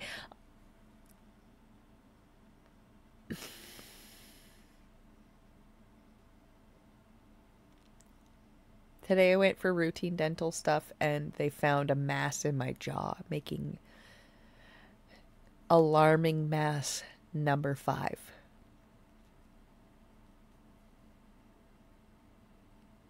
My only reason for living just turned 7.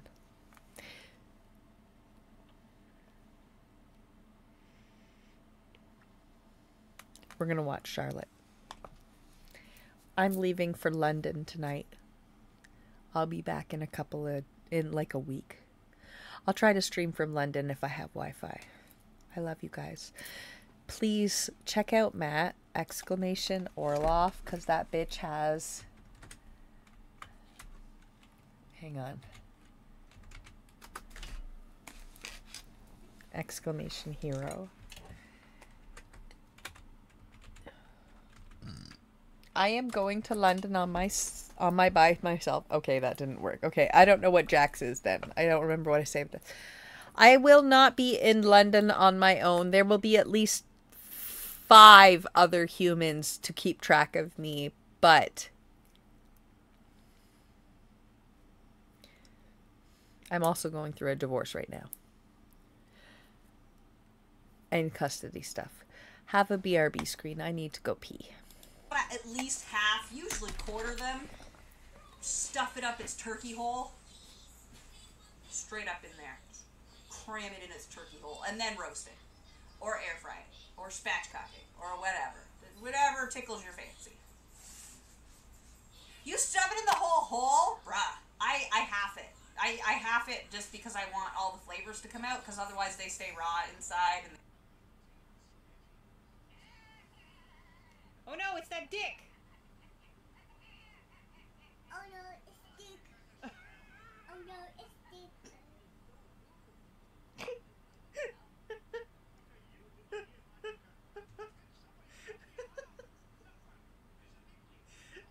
What's a book? Hey, that's why I eat boogers all the time. Don't clip that!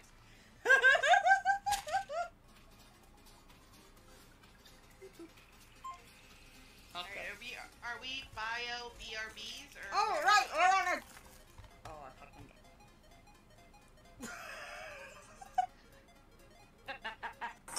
Jars that go out to friends will be colored. So, you know, if you're our friends and you want some kimchi and you're in the area, just come to my house and take jars. If you have jars at your house, bring them back to my house and trade them for full jars. I am the kimchi milkman. Thank you for coming. Hi. Thank you. Can you say hello? Hello. Let's be friends. Let's be friends. Let's be friends. Let's be friends. Let's be friends. I love you. Mwah. I love you. Mwah. I'm so happy just to be with. It's not bitch and that bitch, it's bitch and this bitch. My bad. There's also a bird sometimes. Sometimes there's a bird. There is sometimes a bird. Sometimes there's a bird. He's foul.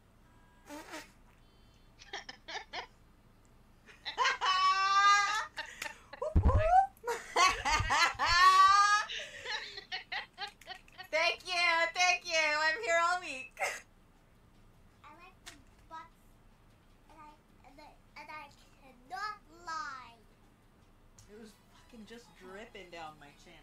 Jesus. I like the butts, and I cannot lie. All right. Christian name. Shake hands. Upon my travels, I found a sausage. And she has decided to give us some company.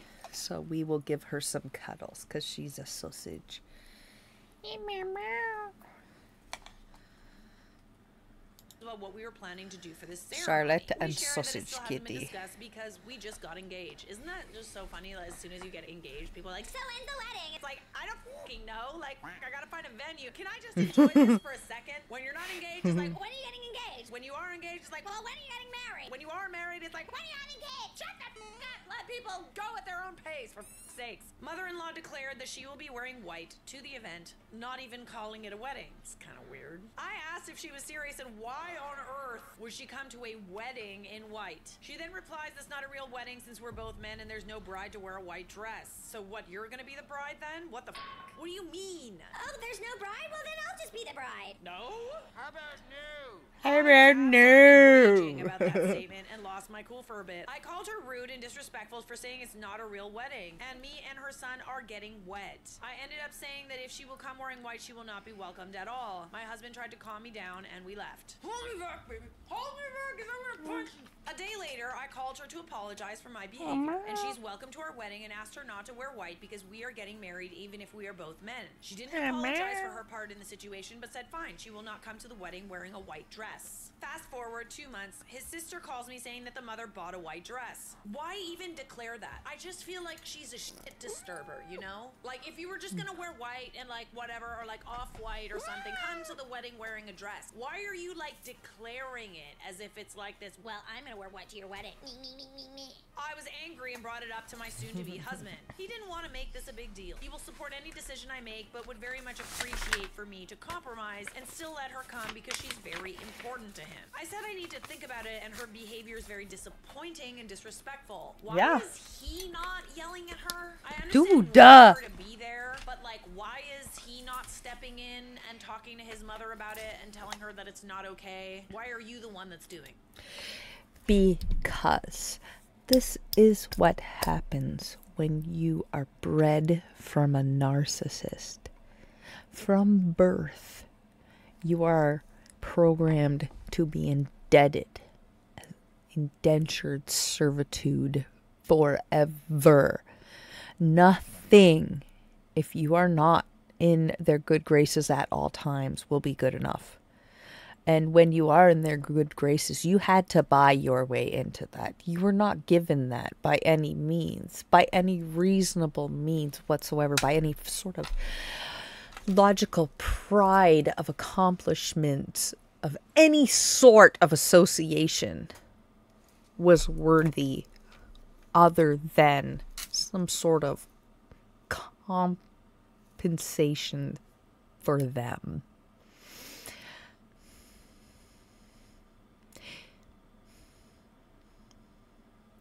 You know, the very few memories I have of my childhood are things like my Christmas presents being repossessed.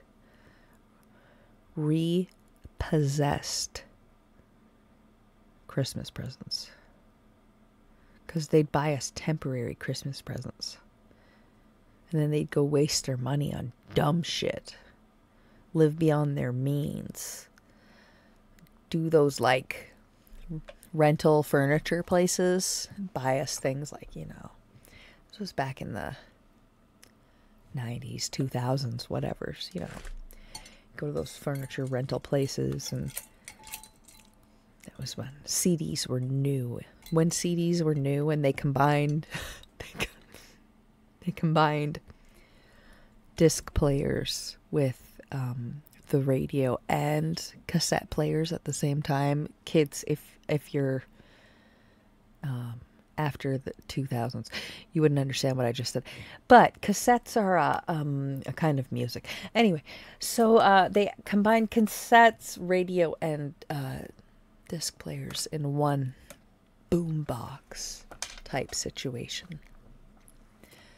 And I'd bought myself my first set of CDs. It was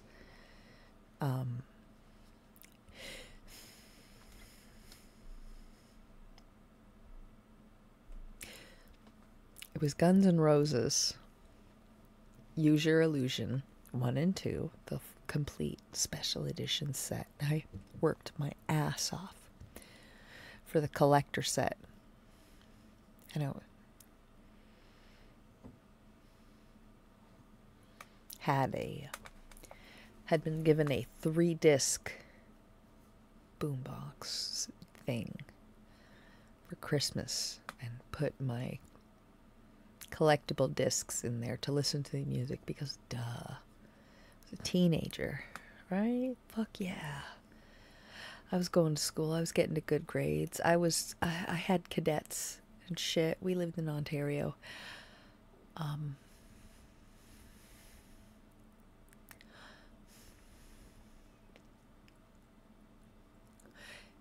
They didn't check mine or anything of the sort when they got repossessed. So my collectible set that I worked my ass off at my first job for, I worked at a fruit stand for a nut guy on the side of the road in the off season. Let's watch some more Charlotte. I talked to one of my close friends, female 32, and she suggested that all of the guests will come in white, so mother-in-law won't stand out. Perfect. Love that. I am actually going to a wedding next year where the guests are all wearing... The monthly snack boxes Stop it! full of confectionery from around the country. I don't care. Bunny Rabbit Market. wearing white. That's gonna make for some fun content, I gotta tell you. Cause like, it's like, if the guests are all wearing white, then what is the bride gonna wear? Ooh! I decided to be even more spiteful and ask only women to come in white dresses, and if it's their wedding dress, I would even appreciate it more. We sent an invitation to the wedding addressing almond dresses. Talk to relatives pretzels. and people who might talk to the mother-in-law and ask them not to bring it up in front of her, and she got a different wedding invitation. Day of the wedding comes, she came in a white dress. I welcomed her with open arms and said, I've seen other guests wearing white. She looked puzzled, entered the venue, and started looking around. She was shocked and became even whiter than her dress. See, this is why she's a shit disturber. It's not about wearing white, it's about ruining your wedding. Almost every woman in our wedding wore white. She was mad and pouting the whole evening. I was happy not only marrying the love of my life, but also not letting crazy people get their ways. That was part one of my revenge. I was happy to end it there, but my sister-in-law had other plans for her mother. Part 2 to come soon. Ooh, excellent. We'll get to that in a second. Let's see what everybody had to say. This level of petty here is mwah. Chef's kiss. Please tell me there are pictures, but do we need to make sure our new husband is 100% ready to cut his mother off? Because this is not awesome behavior. The behavior is not what I would call awesome. Okay? Yeah. I don't like that Yeah. he's letting his mother push him around. Yeah. Brother. A magnificent Uno reverse on your mother-in-law. Are you concerned about your husband, though? It's a little alarming that he didn't immediately go to bat for you again. against his mother at the dinner, and then again with the dress. I agree. OP Uh-huh. responded to this. Hubby is a very reserved person, and I love him. He tries to make everybody happy, even if they're acting like a-holes. Yeah, but it's also like, we gotta be defending our significant others in scenarios like this, okay? He doesn't like attention and tries not to make any big waves, especially around his parents. He's 100% supportive of me and our love, but still, he just takes crap from his parents. He doesn't mind them being a bit of homophobes. I mean, there's that kind of looming over it, the little elephant in the room flying around. Elephants don't fly, but Dumbo does. I won't stand for this, and will always tell them off when they act like this, and he is always on my side. I just sort of feel like they feel entitled to act this way because he never pushes back. Maybe he Yup. sort of realized it's better to just Yup. let go. Set a fucking boundary. It's normal. Alright, we're gonna move on to the update. Let's get to the second part. Sister-in-law is an absolute legend. Yep. And we became Okay, that's enough pretzels. I'm getting nauseated. That's why she informed me about mother-in-law's plans. So after the whole wedding drama, sister-in-law tried to be silent no more against their mother and how she treats them. A few months passed since my wedding, and sister-in-law got engaged. She and her soon-to-be husband are very easygoing, not much for tradition. They decided not to have a religious wedding. In our country, unless you have a wedding officiate of a man of religion, is not recognized by the government. So gays can't get married, and non-religions also can't. Only if the ceremony is held in another country will it be recognized. After mother-in-law found out about the wedding, and that it's not going to be held in a traditional setting, and no man of religion is going to be involved, she again said it's not a real wedding. Ugh, get over yourself, you're high and mighty. I'm so sick of people who are religious, kind of like acting Ew. like they're better than other people. Just stop it. Suck it. Sister-in-law Get some finally help for decided to real. stand up for herself. After her mother Your religions are compiled of older religions bullshit. Cherry picked for what they liked. Mushed together and spoon fed to you in bits and pieces. If they actually fucking read the Bible start to finish, you would not be interested in any of their bullshit. They cherry pick what they want you to believe during each whatever sermon for their brainwashing bullshit, while they make you chant repeatedly that you have to obey, pay them, and that you're bad from birth. Like, bull. No! No. I've read up on all the religions. I've experienced all the religions. Nope. So, I am half Jewish, but that's not the point. I went to like Jesus camp. I was whatever. I was fine with it. I listened to the things. I sang the things. I did the things. I read the things. I know the things. Until I was almost to puberty. And then the pastor made a pass at me. The pastor made a pass at me. So I was like, nah, dog. And that was in Ontario. And then we moved up to northern BC.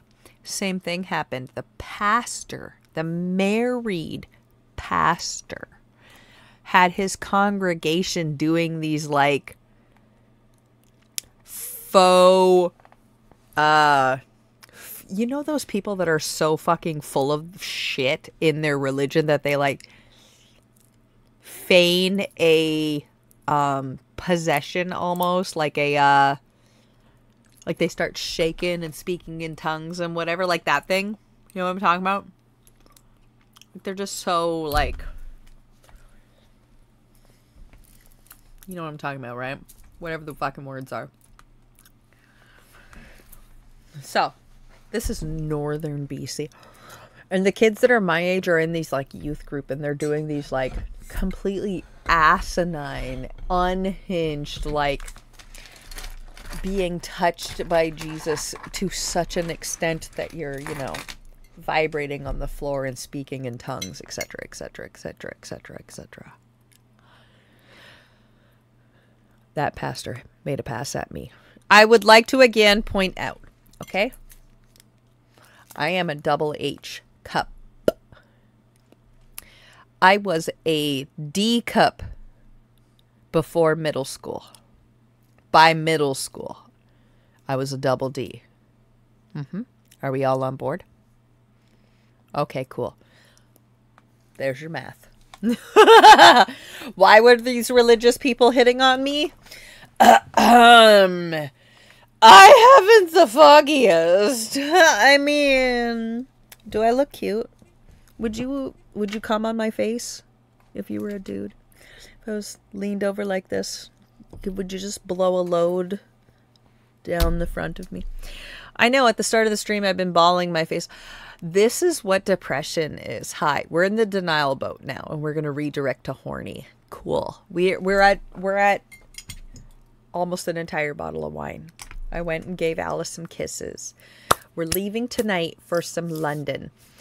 I'm so done. We're gonna live in some debauchery for a minute. Alice is gonna be looked after. We're set. We're set.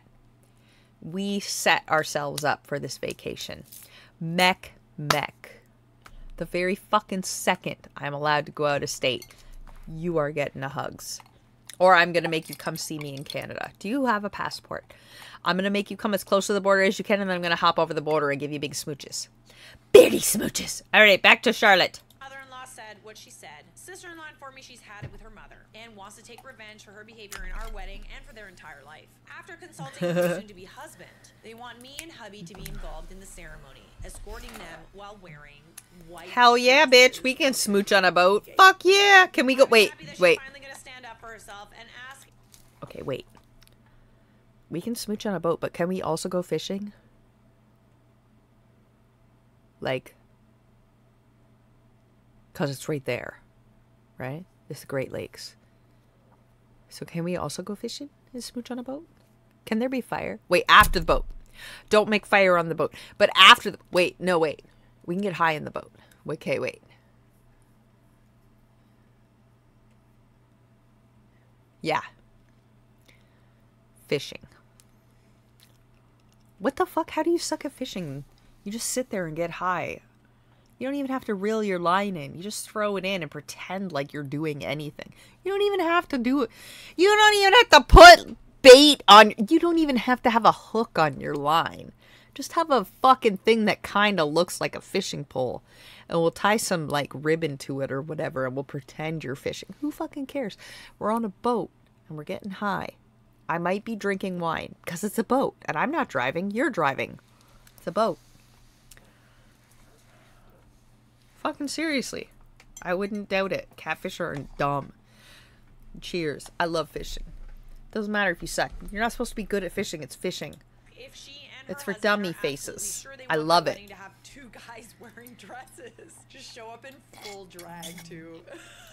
She said it was her wish, and would it be appreciated to be so? She's no longer going to hold herself back just to make her parents happy. I myself is what you can call a very much flamboyant person. Yes! A very emoji here. So I Yeah! Bobby, as I said in the beginning of this post, is very reserved and doesn't like attention. He doesn't want to wear a dress, but is willing to come in a white suit and walk his sister down the aisle. We agreed his sister's wishes for the wedding are important and would do our best to make them true. We decided we would both wear matching suits in white. Since she got pregnant, they wanted to have their wedding ASAP. After the engagement, the wedding took place. Mother-in-law and father-in-law were asked to sit with the rest of the crowd during the ceremony. Her husband's parents walked him by the aisle. I didn't see mother-in-law or father-in-law because I was backstage preparing to walk sister-in-law down the aisle. But I'm sure they were pissed. Our turn to walk sister-in-law in. She wore a beautiful dress, all black.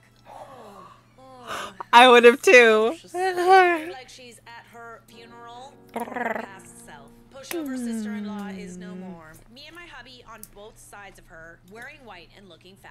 The look on her face was absolutely the best thing I could ever imagine. I'm truly happy for sister-in-law getting the wedding she wants dude. and finally Dude. standing up for herself and her wishes while being as petty as one can be. I want this for me. I want this for me. Very happy, let it go. I want this. I want this for me.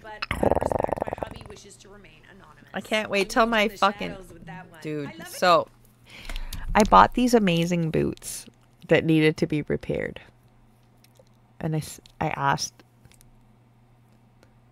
for them to be sent to the repair place. It got delayed repeatedly until the last minute. So now they're not going to be ready for my trip. Fucking in 8 hours, 6 hours, 4 hours. No. How do you math right now? 2 hours? Wait. It's 2 a.m. Mac, can you do math, please? It's 2 a.m. right now, and my flight is at 6 p.m. Can you math that, please?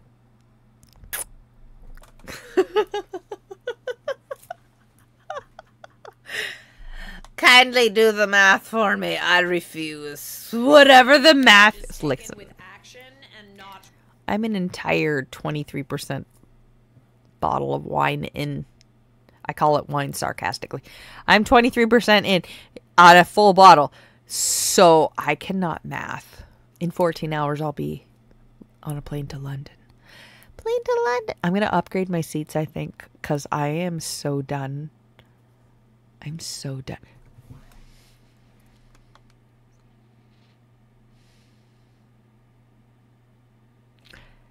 I will not live long enough to enjoy my settlement.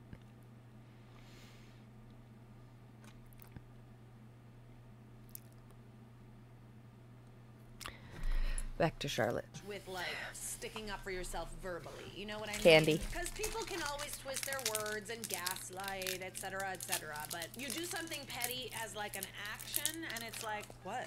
Why are you upset? I don't get it. Thank you for the update, my dear. Much appreciated. Moving on. My sister-in-law tried to wear the same dress on my wedding day, which I was wearing. So I had my sweet petty revenge. English is not my first language, and I'm sorry this is going to be a bit long. That's okay. I'm here for it. For context, I'm Indian, and most of the marriages here are still arranged marriages, and families have a lot of say in everything at your wedding. I, 26 female, am set up by my family with a guy, 30 male. He's a nice guy, and we talk, and we genuinely like each other. Engagement and our wedding day is planned, and we have all started shopping. So the thing in our culture is it's the groom's family who buys everything for the bride, right from the wedding dress, jewelry, to even footwear. They pay for everything. So 1 month before my engagement, groom's side of the family took me shopping for my engagement dress and jewelry. It included mother-in-law, sister-in-law, groom's sister, Thank you, let's Mac call her Mac. Karen, and sister-in-law, groom's brother's wife. Let's call her Susan. I wanted to get a sari for my engagement because it's versatile, and I can wear it on other occasions as well, and had a really beautiful look in mind, which I showed them. But both Karen and Susan wanted to buy lehenga. What's that? Lehenga. Okay, that's what. Okay, I know what that is. I've seen that before. Also cute, but if it's not your choice, it's not your choice. They said as they got married during COVID, they couldn't go shopping and had to settle on a sari, which their respective mother-in-laws bought for them. It was tough enough to get anything here during COVID, even the essential things. So yes, everyone who got married during COVID had to settle on anything that was available. So when it came to me buying an engagement dress, I ignored both of them and talked straight to mother-in-law, who's kind and understanding. She simply asked both of them to shut up and bought me everything I liked. We got some ugly stepsisters over here, I see. Or sister-in-laws. Same shit. Not really. What annoyed me was Karen was taking pictures of everything I bought, but I didn't want to ruin my mood, so I just ignored both of them. Fast forward to my engagement day, both Karen and Susan are wearing the same exact sari that I was wearing. I was horrified. Not only that, but they bought the same jewelry, shoes, and got similar hairstyles. I was livid. Everyone from their side was joking they simply couldn't decide who was the real bride. Oh my god. Indian brides don't always wear white, so it would be difficult to discern who the real bride was. You can always kind of tell. Obviously, the bride's probably wearing a veil, you know, spent a lot more money, has nicer accessories, etc., etc. But in this situation, if they showed up wearing the exact same dress, how could you tell if you didn't know who she was in advance? Which a lot of them wouldn't because it's an arranged marriage. After they insisted on pictures with me, which I couldn't refuse because that would be me being rude. This is when we get the red wine. They also posted these pictures on Instagram captioning. Let's see if you can tell which one is. Listen, friends. I need you to know in advance. Until the day I expire. If you need somebody to show up to your bullshit and be the bad guy, I'm down. I'll fucking knock a bitch over. I'll dump wine on a bitch. I don't give a fuck. I'll talk to your fucking racist grandma in the corner and keep her company the whole night. So she doesn't make a scene? Absolutely. Absolutely. Hit me up. Fuck yeah. I'm unhinged. I'm down. I'd do it for a bitch. Hell yeah. Is the bride. Ugh. They're embarrassing themselves. You don't have to do anything. Like, I understand we're gonna get to your petty revenge in a second, but that is already embarrassing. Because everybody knows how shitty they are. Like, are you kidding me? Oh my god, oopsie, how did this happen? No, you planned that shit. Great minds think alike. No. You're just a Ah. It ruined my day. Then there came the time where we had to go shopping for wedding dresses. I asked my fiance to tag along. He agreed. I thought this time only him and mother-in-law would come shopping, but surprise, Karen and Susan were there as well. The whole time I was focusing on different outfits for multiple functions. As I'm shortlisting the dresses, Karen comes and starts taking pictures of everything again. Absolutely not. At this point, I knew exactly what was going to happen next. The devil inside was awakening. Like that. I, one by one, rejected all the beautiful dresses I originally selected. Then I started selecting the most hideous dresses that were available in the shop. Both Karen and Susan were in shock. They tried to convince me into buying what they liked again, but I had to ignore them for my own reasons. Just select all the ugliest dresses and then go on your own Yep. and pick something, for fuck's sakes. Like, stop telling people. I was expecting they again would start Never taking pictures of everything, had but this anything time I like a was happy about reception, it. When it came wedding, to alteration and nothing. measurements, I asked the lady if I can come back tomorrow and give my measurements, and she Not my jam. agreed. Next day, I went with my fiance and changed every dress to what I originally liked. The shop agreed because the dresses weren't altered, and I bought the dresses that were a bit more expensive. And the wedding day finally arrives. Both Karen and Susan wanted to see my wedding look before the ceremony, but I asked my sister to not let anybody into my room before the ceremony. As I'm walking down the aisle, I look at both Karen and Susan, who are red as the tomato. How could you be this conniving? Does that bring you joy, ruining this wedding? You both look Ew. like goons. Did they show up wearing the ugly dresses? During the whole ceremony, they told everyone present how I was a bitch who went against their back and returned everything that they bought for me for something else, and how I ruined their chance of getting matching outfits and nice pictures of family. Oh no, oh, so sorry. Though some people agreed with them, most were by my side. And the best part is, the reception party, where both of them were wearing an evening gown in all neon. I purposely chose neon pink, reasoning this color is trending, and I wore a beautiful golden lehenga. Both of them looked like radium stickers. And were visibly angry. Karen started shouting at mother-in-law and my husband for not telling her that I chose a different dress. Why? Why does it matter? Like, how is that justified? I don't get it. She started shouting how her mother and brother were brainwashed by me and how we all planned for them to look like idiots in her own brother's wedding. Well, no. It was your plan to wear what the bride was wearing. Yeah. So you made yourself look like an idiot. Yeah. Susan, along with her girls, who were also wearing the same outfit all the time, left reception early. As for Karen, my father-in-law and her husband had to take her out of the venue and never let her back. My father-in-law, mother-in-law, brother-in-law are all on my side, as they think this was just a miscommunication between us and that I didn't tell them that I changed my opinion about the dresses. I needed to throw up. Only I know why I did this. Everybody during the reception was talking about both of them and how foolish they were trying to wear the same dress as the bride. I felt so good. I know this is petty, but I kind of love it. And all you did was pick a different dress. Oops. I love this for you, bestie. Sweet, sweet, sweet karma. Sweet petty revenge. You can always count on the shitty people to reveal how shitty they are. In time. It's like you can find out how shitty people are, and then people won't believe you. It's like, oh, it's fine, it's fine. They're not that bad. You're gonna find out. And if you need to find out on your own time, then so be it. That's when you hit them with the, I told you so. You moved in the shadows. We loved a petty queen. You really did. Mobile accessories. Let's just forget phone cases. There are 1.5 billion mobile phones sold every year. 80% of those phones get a case. Majority of those cases get thrown away because the people who make the phone cases don't know what phones are going to actually sell. Which means we make billions of plastic phone cases a year that are largely going to wind up in dumpsters, because if you didn't know this, when they don't sell them, they just go out back into a trash can where they burn them. Look, the phone case industry is just massively pollutive. And because of the upgrade cycles of phones, they're all going to the landfill. 100% of phone cases. We started with materials. Can we make a plastic alternative out of plants? We just landed on phone cases because when you start digging around the world of consumer goods, you realize that this one in particular makes a lot of waste, and that was the thing that we cared about, was how do we solve for waste? We have a simple mission. At Pula, our mission is to create a waste-free future. We don't claim to be perfect, but we do strive to be better. Everyday products without everyday waste. We believe that the future can be waste-free. We think that's probably a far ways out, if we're being really intellectually honest with everybody. But most things that we consume in our daily lives do not need to be made out of the wasteful version of materials that they're currently made out of. Because it's a visible product, it serves as a good place to actually raise awareness for the greater problem of why are we using bad materials for simple things?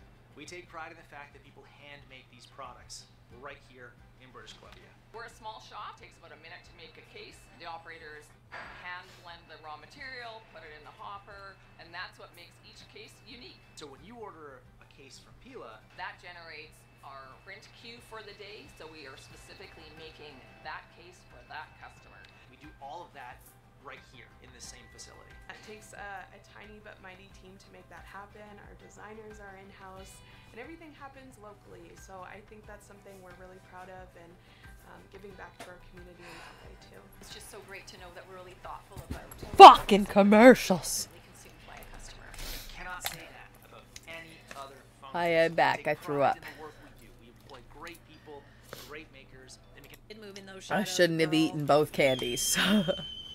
It's sad that it came to this, but is it though? Is it? You let them know they can't fuck with you. Oh my god, this is the best petty revenge ever. I'm so glad that you decided to be petty and not let it slide, to just get on their good books. I know what you did is a pretty big deal on your side, given Indian culture. It's what they deserved. They know now not to mess with you, and that's on period. The aunties were for sure laughing at those girls. Am I the a-hole for planning a revenge outfit for my sister-in-law's wedding? I made this account for burner purposes. No real names are used. I, 36 female, met my husband in 2009, and we married in 2013. I was overjoyed and looking forward to having somewhat of a normal family dynamic with his side of the family. I have very little communication with my own immediate family due to extreme dysfunction. My husband, King, 38 male, adopted all 3 of my daughters from my previous marriage. My husband's immediate family consists of 3 younger sisters, Tina, Kelly, and Layla, and his mom, Jen. Since our kids were the only grandchildren, they treated our children well. Christmas, birthdays, graduations, etc. I always felt welcome, always got along with everyone. Everything was great. That is, until I lost a significant amount of weight. I lost 149 pounds. 2 steps ahead. For reference, I'm now 5 foot, 128 pounds. Oh, girl, you cute. Oh, I already know where this is going. It's always funny when you lose the weight and then all of a sudden the dynamic changes. I'm just saying, I have personal experience with this. Everybody loves you when you're a little chunky. I'm just saying.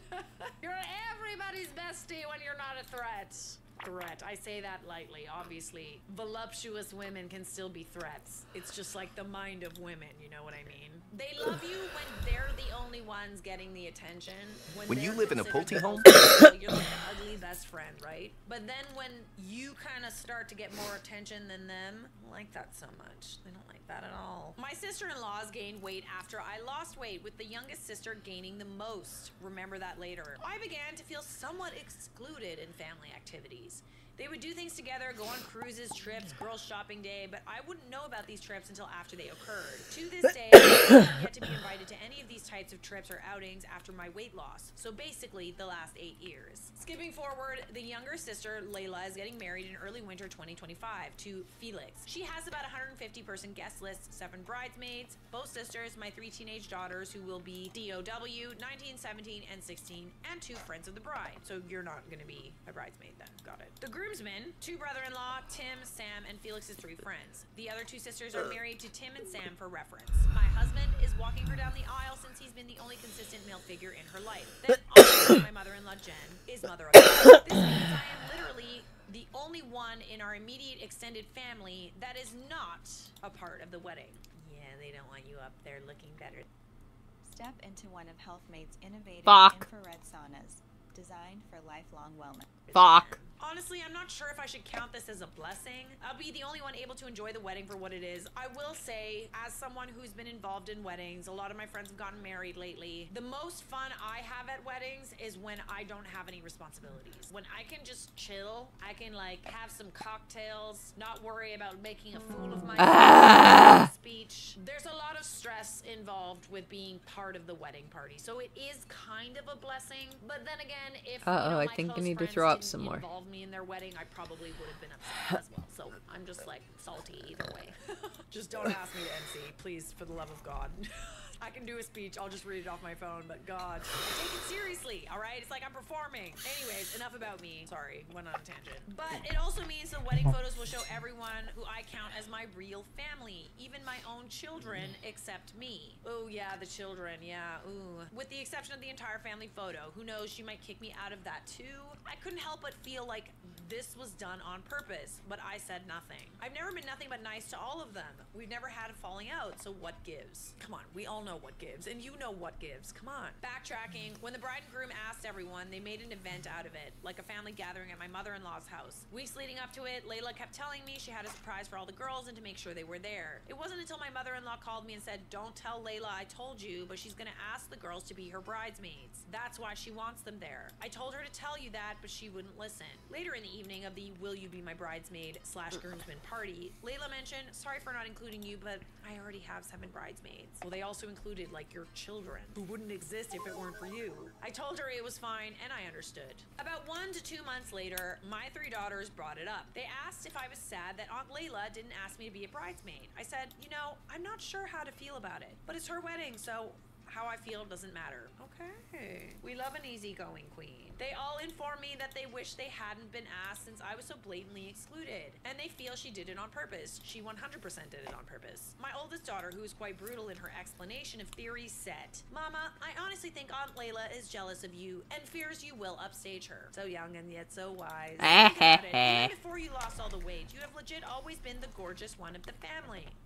Because you don't need to be skinny to be gorgeous. But my girls are more gorgeous in my opinion. Let's be real, of Grandma's children, Daddy got the better end of the deal for jeans. Of course she doesn't want you to be standing next to her, being 12 years older than her, but still stealing the spotlight. My girls truly are my biggest fans, and they always make me feel good about myself. I am certainly not a 10, but looks-wise, I have to agree that perhaps I was dealt a better hand. My husband, Conrad, chimes in. He agrees with the girls, saying there's no doubt she's jealous, and that at least I'll have no responsibility for the wedding. I can simply enjoy the reception. Yeah, honestly, it's like not that big of a deal. Just get really home. Fast forward to Yes. dress fitting day. The Cheers. girls come home. My youngest daughter, who's now 15 but super witty, walks in the door and has the look of deer in headlights. She said, "Oh my God, the dresses are hideous. And now we definitely think you were excluded because she doesn't want anyone looking better than her." She's not slick, eh? Like... Trust me, you aren't missing out on anything. My other 2 daughters agree. My oldest goes on to say she basically admitted it. My oldest expressed she wasn't super into the dresses that were picked, and Layla straight up said the bridesmaids aren't supposed to look better than the bride. They're not supposed to look better than the bride, but they're also not supposed to look like bags of garbage, paper bag princesses. Yep. Kind of insecure to not want anyone around you to look good. My youngest starts laughing. "Mama, I think she actually messed up by not making you a bridesmaid because then she could control what you wear." Oh, what a misstep. Oh my. My daughter moves in the shadows. Okay, she's my mini-me. She suggests I find the wedding guest outfit of the century just to make a point and get somewhat of a revenge for always leaving me out. 4 months of searching, I found a stunning blue jumpsuit with deep but tasteful front and back plunge. It's beautifully extra, if you know what I mean, and my husband loves it too. My only thing is I do not want to be a deliberate act. Oh, I'm so sorry. I look good. It's not like you're wearing white. You're not wearing like a big ball gown. You're wearing a blue jumpsuit. If you look better than her, that's not your fault, bestie. Tell me, am I in the wrong? Should I not worry about putting so much focus into myself and let her just have her day, despite the seemingly obvious slight against me? Just play dumb. It is a little petty to have it in mind, like, I want to look better than you, okay? Don't have that in mind. Just think, I want to look good. And then all of a sudden, you're not petty anymore. It's just about you. You just want to feel and look good. That's it. No ill will whatsoever. To me, you're not the a-hole at all, but let's see what everybody else had to say. I suspect you will upstage her in her eyes simply by showing up. That's how she feels. So you have to decide how big of a storm you want to deal with. It might be fun to see her go full bridezilla.